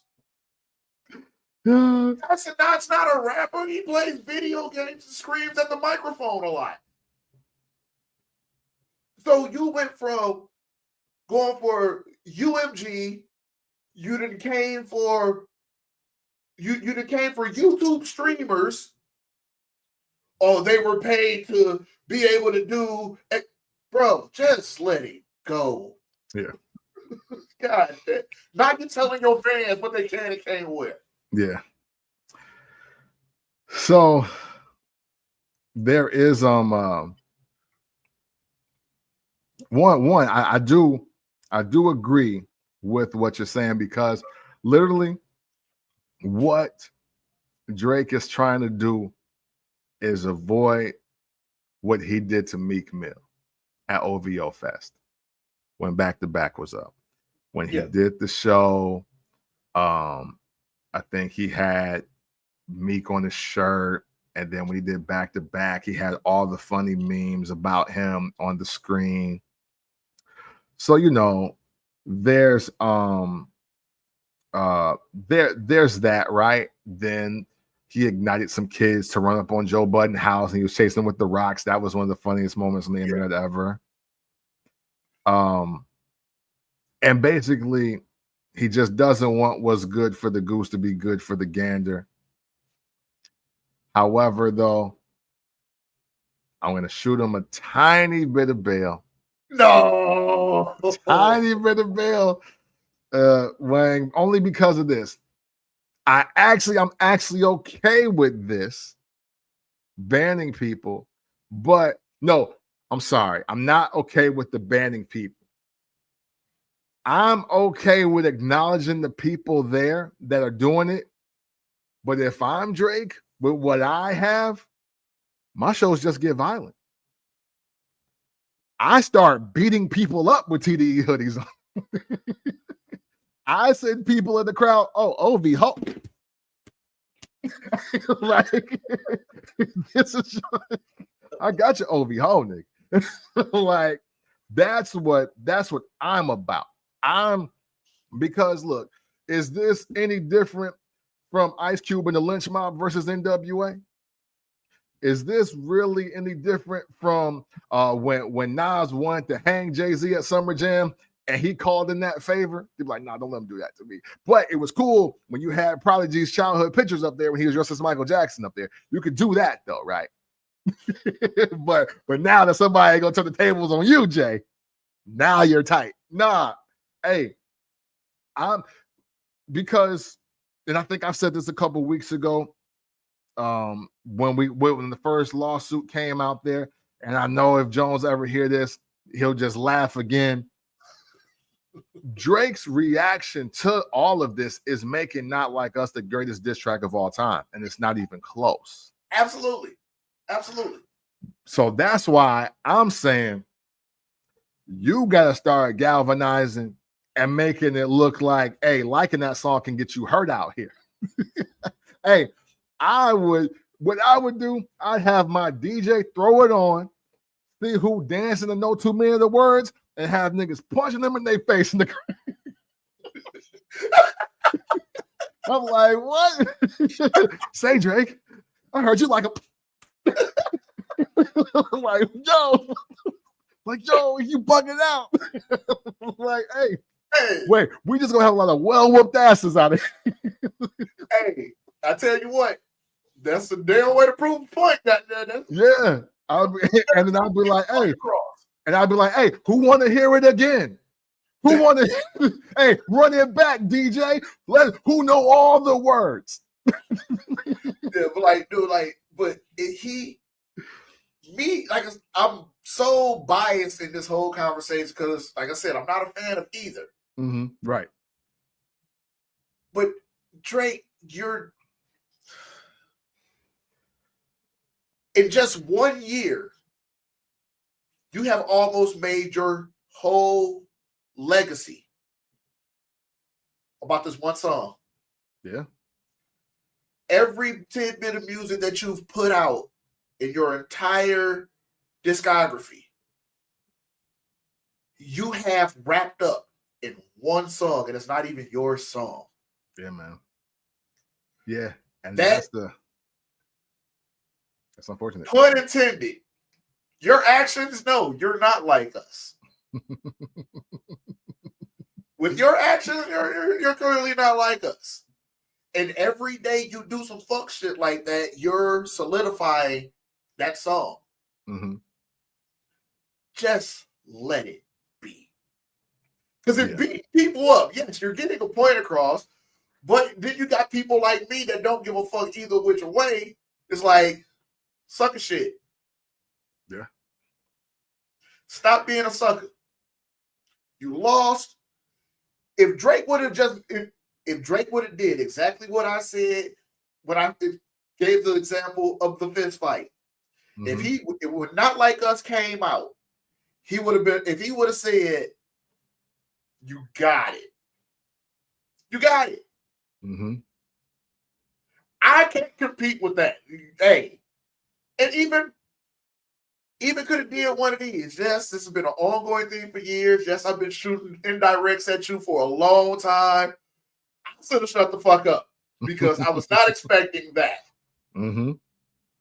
The world would have been like, battle over, great song, Kendrick, you won, and we would have moved the fuck on. Mm-hmm. Now, because you acting like a little bitch, this shit finna win a Grammy. Hey. And I'm standing on that. I can not be rap song of the year. Yeah, hey, you know what? It's and it also helps that the Drake the relationship between Drake and the Grammys ain't great either. That too. So yeah, he like this might be the most spiteful clean sweep we've ever seen in the rap section of the Grammys ever. GNX is going to win a Grammy. I don't know if it's going to get album of the year, but it will win rap album of the year. But not if and I don't really follow the Grammys like that, but I know like all this shit got to be submitted in a certain amount of time. Yeah. GNX missed the cutoff, but not like us. Not like us. Like that. Meet the Grams. Like all the songs from the summer in the spring, those? All of them made it. All of them made the cutoff.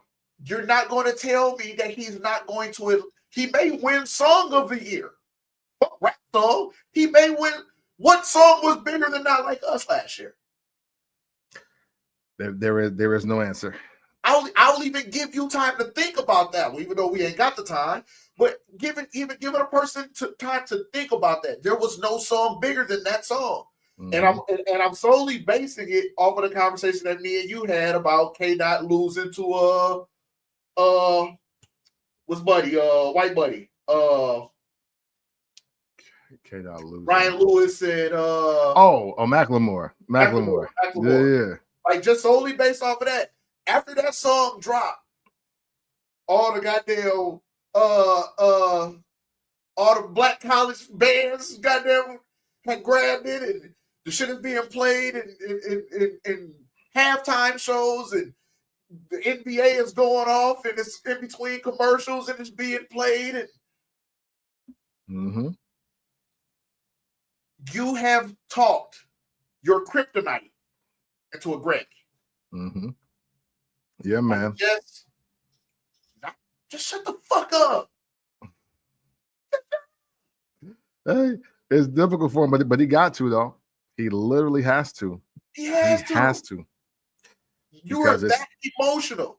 Yeah, it's only going to get worse. I mean, it's already gotten worse. So, I mean, again, this is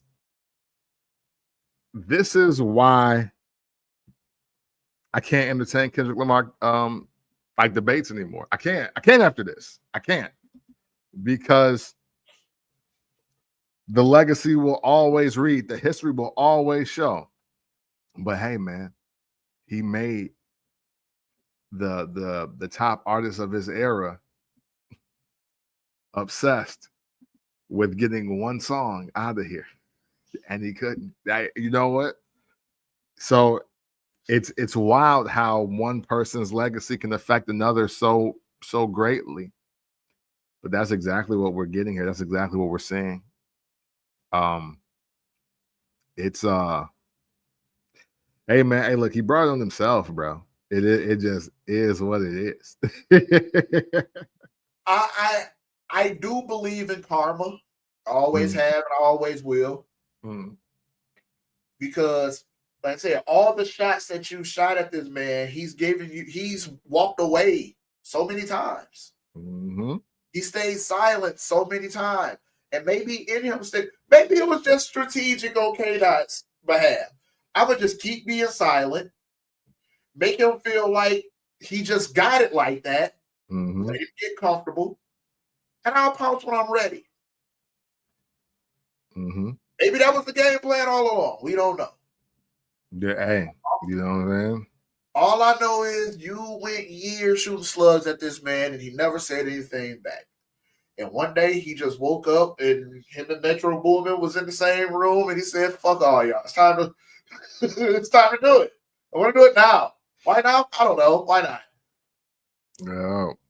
And everybody got, okay, explain this to me. Because Cole said, "I'm staying out of this shit." So why is he coming for Dreamville? Like, why does he care about Dreamville shit? Man, listen here. Two things. Silence is compliance. And dog, when a dude that you cool with drop a song and saying derogatory things about me,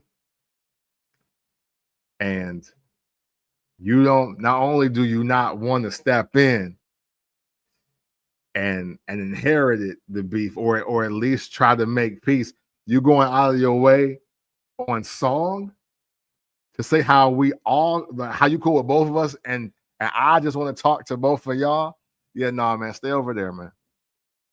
See, hey, real talk, because we ain't really talked about it yet.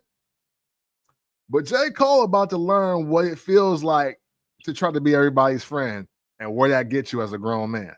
That's what he about to learn. Yeah. That's what he about to learn right here. Yeah.